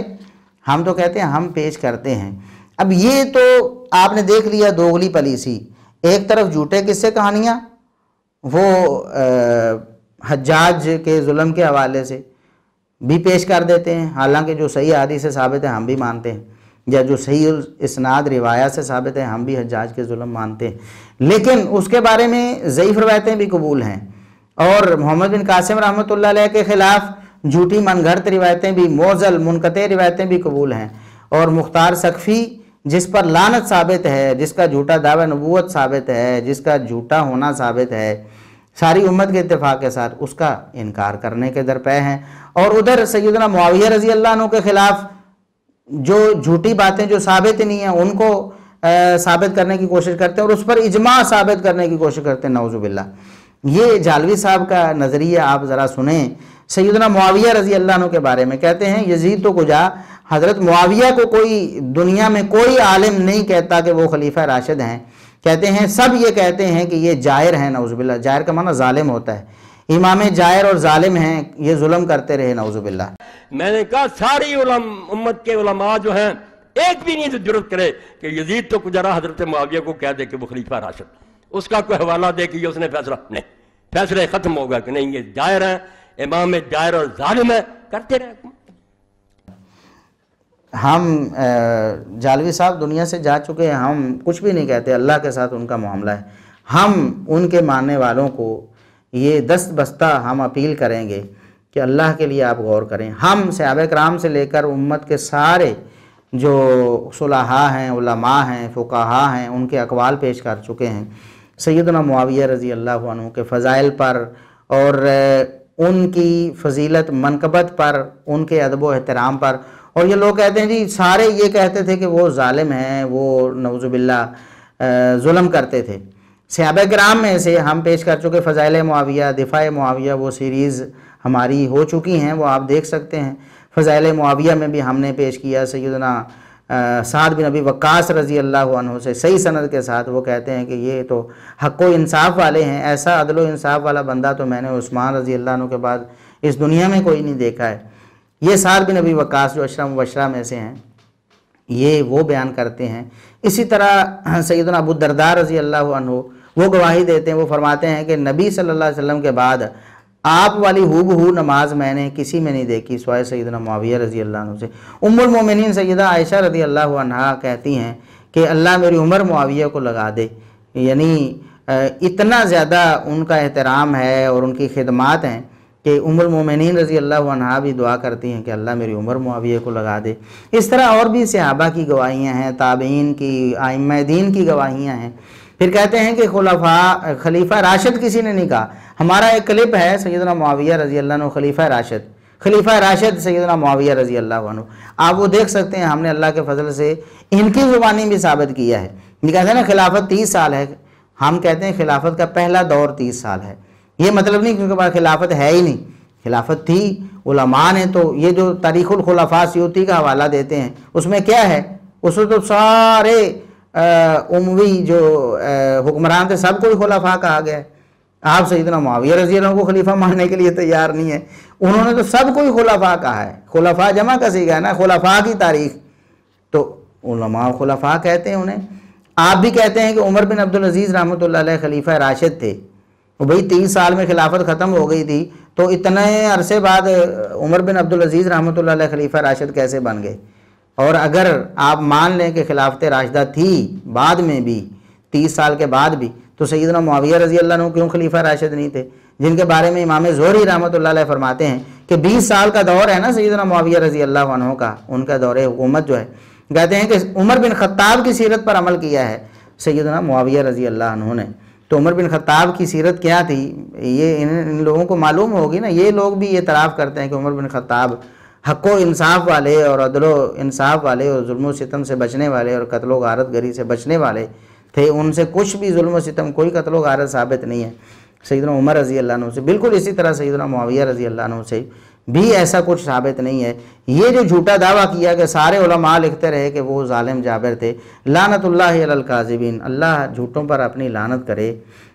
ان کو عذاب سے دوچار کرے۔ اگر وہ زندہ ہیں تو انہیں یا تو ہدایت دے دے، اگر ہدایت ان کے نصیب میں نہیں ہے تو انہیں غارت کر دے، اور جو دنیا سے چلے گئے اللہ رب العزت ان سے نمٹ لے۔ ایسے جھوٹے دعوے کرتے رہے سیدنا معاویہ رضی اللہ عنہ کے بارے میں۔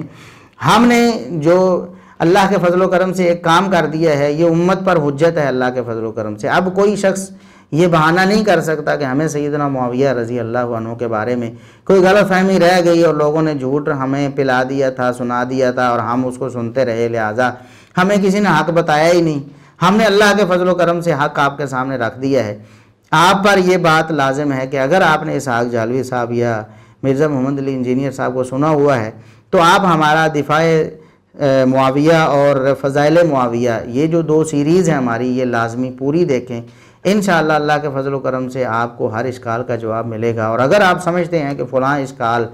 یا فلاں بات جو ہے وہ واضح نہیں ہوئی یا ہم نے اس کا تذکرہ نہیں کیا، تو ہم اللہ کے فضل و کرم سے حاضر ہیں، ہم انشاءاللہ اس کا جواب دیں گے۔ لیکن یہ جو جھوٹے دعوے ہیں سیدنا معاویہ رضی اللہ عنہ یا دیگر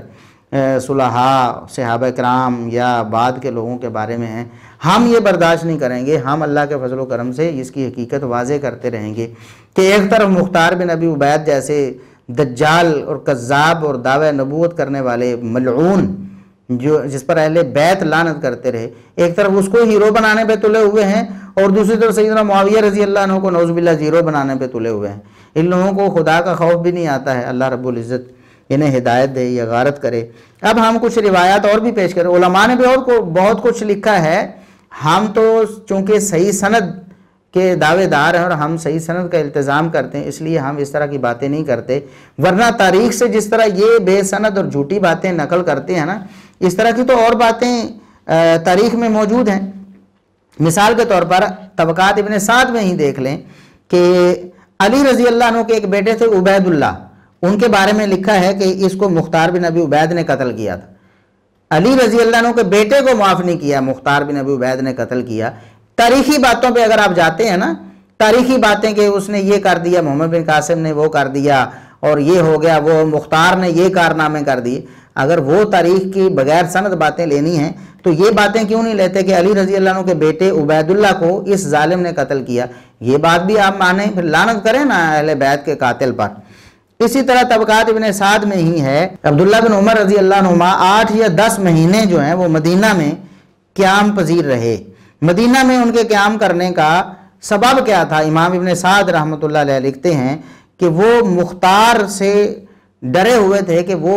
شریر ہے، کہیں مجھے قتل نہ کر دے، اس سے وہ بھاگ کر مدینہ میں آ کر وہاں قیام کیے ہوئے تھے، کیونکہ مختار کے ظلم سے وہ ڈر رہے تھے کہ مختار ظالم مجھ پر ظلم نہ کر دے۔ یہ طبقات ابن سعد میں یہ قول موجود ہے۔ اسی طرح مستدرک حاکم میں امام بخاری رحمۃ اللہ علیہ کا قول موجود ہے۔ امام بخاری رحمۃ اللہ علیہ کا، امام بخاری فرماتے ہیں قاتل المختار ابن ابی عبید سلیمان بن سرد بعد ان قاتل سلیمان بن سرد عبید اللہ بن زیاد،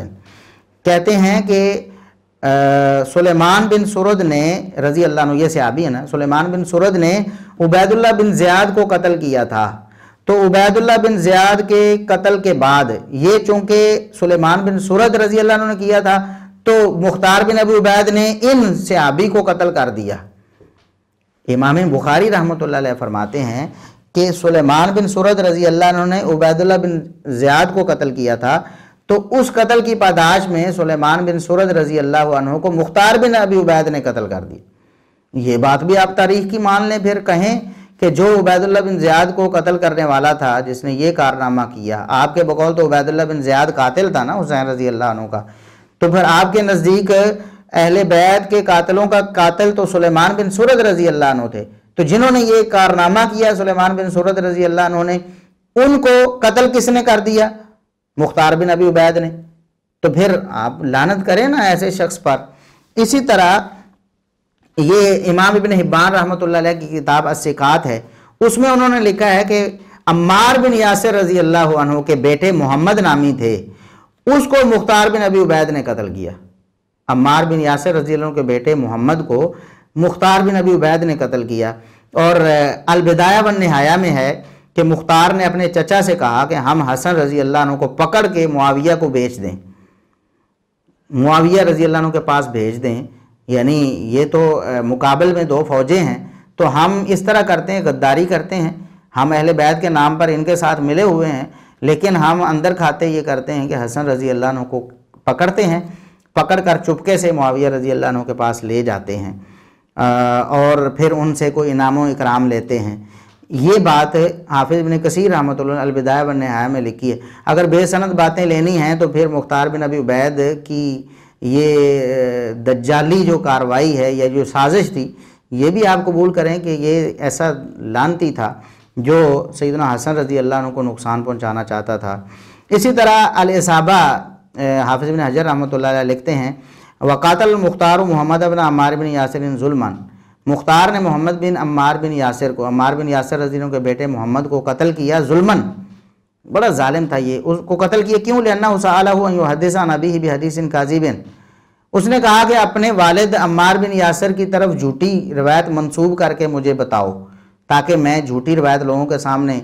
پیش کروں اور کہوں کہ مجھے عمار بن یاسر رضی اللہ عنہ کے بیٹے نے عمار بن یاسر سے یہ حدیث بیان کی ہے۔ فلم یفعل فقاتلہ، عمار بن یاسر رضی اللہ عنہ کے بیٹے نے انکار کر دیا کہ میں جھوٹی حدیث نہیں بیان کروں گا، تو اس نے اسے قتل کر دیا۔ مرزا صاحب اگر آپ نے بے سند باتیں لینی ہیں تو حافظ ابن حجر کی یہ بات کیوں نہیں آپ نے تاریخ سے لے لی؟ آپ جو کہتے ہیں تاریخ تاریخ تاریخ، کہتے ہیں تاریخ کو تب میں جھٹلاؤں جب حدیث اس کے مقابلے میں لے کے آؤ، تو پھر یہ دیکھیں اس کے خلاف کوئی حدیث ہے آپ کے پاس، اس کو بھی مان لیں۔ اسی طرح ایک روایت ہے مسند ابن ابی شیبہ اور مسند احمد میں، مسند احمد میں بھی ابن ابی شیبہ رحمہ اللہ کی سند سے یہ حدیث آئی ہے، یہ روایت آئی ہے۔ اس میں تھوڑا سا ضعف ہے، ایک راوی اس میں مجہول ہے۔ امام ابن حبان رحمۃ اللہ علیہ نے اس کو ثقہ کہا ہے متقدمین میں سے، اور متاخرین میں بعض لوگوں نے اس کی توثیق کی، جیسا کہ عبد الغنی مقدسی رحمۃ اللہ علیہ نے اس کی حدیث کو حسن غریب کہا ہے۔ تو یہ ایک تھوڑا سا ضعف ہے، لیکن یہ روایت مسند احمد میں بھی ہے اور مسند ابن ابی شیبہ میں بھی ہے۔ وہ کیا ہے کہ خالد بن عرفطہ نے کہا مختار کے بارے میں کہ ھذا رجل کذاب، یہ کذاب شخص ہے، اور میں نے نبی کریم صلی اللہ علیہ وسلم کو یہ فرماتے ہوئے سنا ہے من کذب علیہ متعمدا فلیتبوأ مقعدہ من النار، جو شخص مجھ پر جان بوجھ کر جھوٹ باندھتا ہے وہ اپنا ٹھکانہ جہنم سمجھے۔ یعنی کہ خالد بن عرفطہ رحمہ اللہ تعالی وہ کہنا یہ چاہتے ہیں کہ مختار کذاب ہے اور نبی کریم صلی اللہ علیہ وسلم کی اس حدیث کا مصداق اور جہنمی ہے۔ یہ مختار بن ابی عبید کے بارے میں خالد بن عرفطہ کا فتویٰ ہے،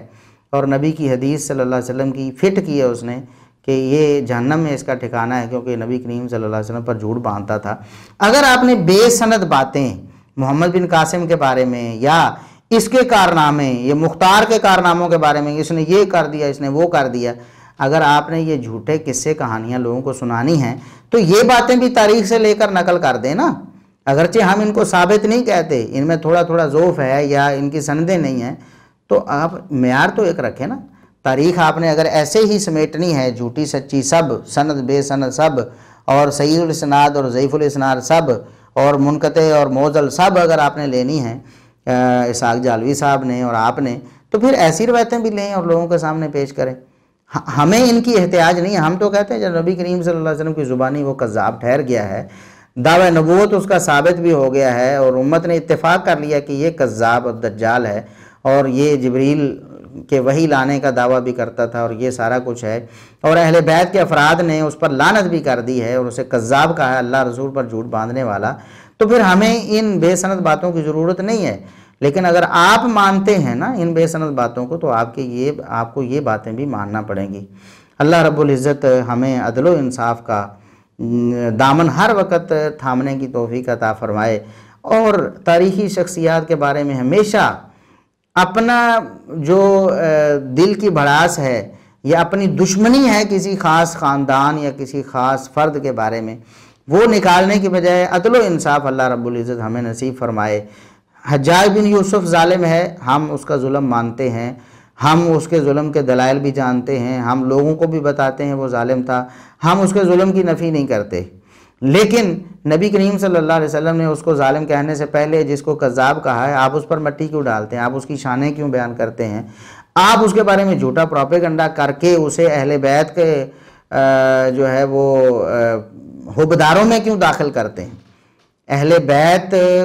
کا نام اس نے استعمال کیا، جھوٹا پروپیگنڈا کیا اہل بیت کی محبت کا، اس نے کچھ بھی نہیں کیا اہل بیت کے لیے، سب جھوٹ ہے، کچھ ثابت نہیں ہے۔ جو ثابت ہے اس کا دعوی نبوت، اس کا جھوٹا ہونا، اس کی خباستیں، اس کی کذب بیانیاں، وہ ثابت ہیں وہ آپ تسلیم نہیں کر رہے، وہاں آپ اس کا دفاع کر رہے ہیں، اور محمد بن قاسم رحمۃ اللہ علیہ کے بارے میں جھوٹی باتیں ان کو تواتر بنا کر پیش کر رہے ہیں۔ خود جھالوی صاحب کہتے ہیں یہ بے بنیاد بات ہے اور آپ کہتے ہیں متواتر ہیں۔ اللہ رب العزت مرزا صاحب آپ کو، ہم سب کو، ساری دنیا کے سارے مسلمانوں کو عدل و انصاف کو تھامنے کی توفیق عطا فرمائے۔ اللہ رب العزت ہمیں عدل و انصاف پر زندہ رکھے، ہماری موت عدل و انصاف پہ آئے۔ اللہ رب العزت ہمیں قیامت کے دن عادل اور منصف مزاج لوگوں کے ساتھ ہمارا حشر کرے۔ اللہ رب العزت جنت میں ہمیں محمد کریم صلی اللہ علیہ وسلم اور آپ کے پاکیزہ صحابہ کرام اور صلحائے امت اور محدثین اور مفسرین کے ساتھ ہمیں جگہ نصیب فرمائے۔ وآخر دعوانا ان الحمد للہ رب العالمین۔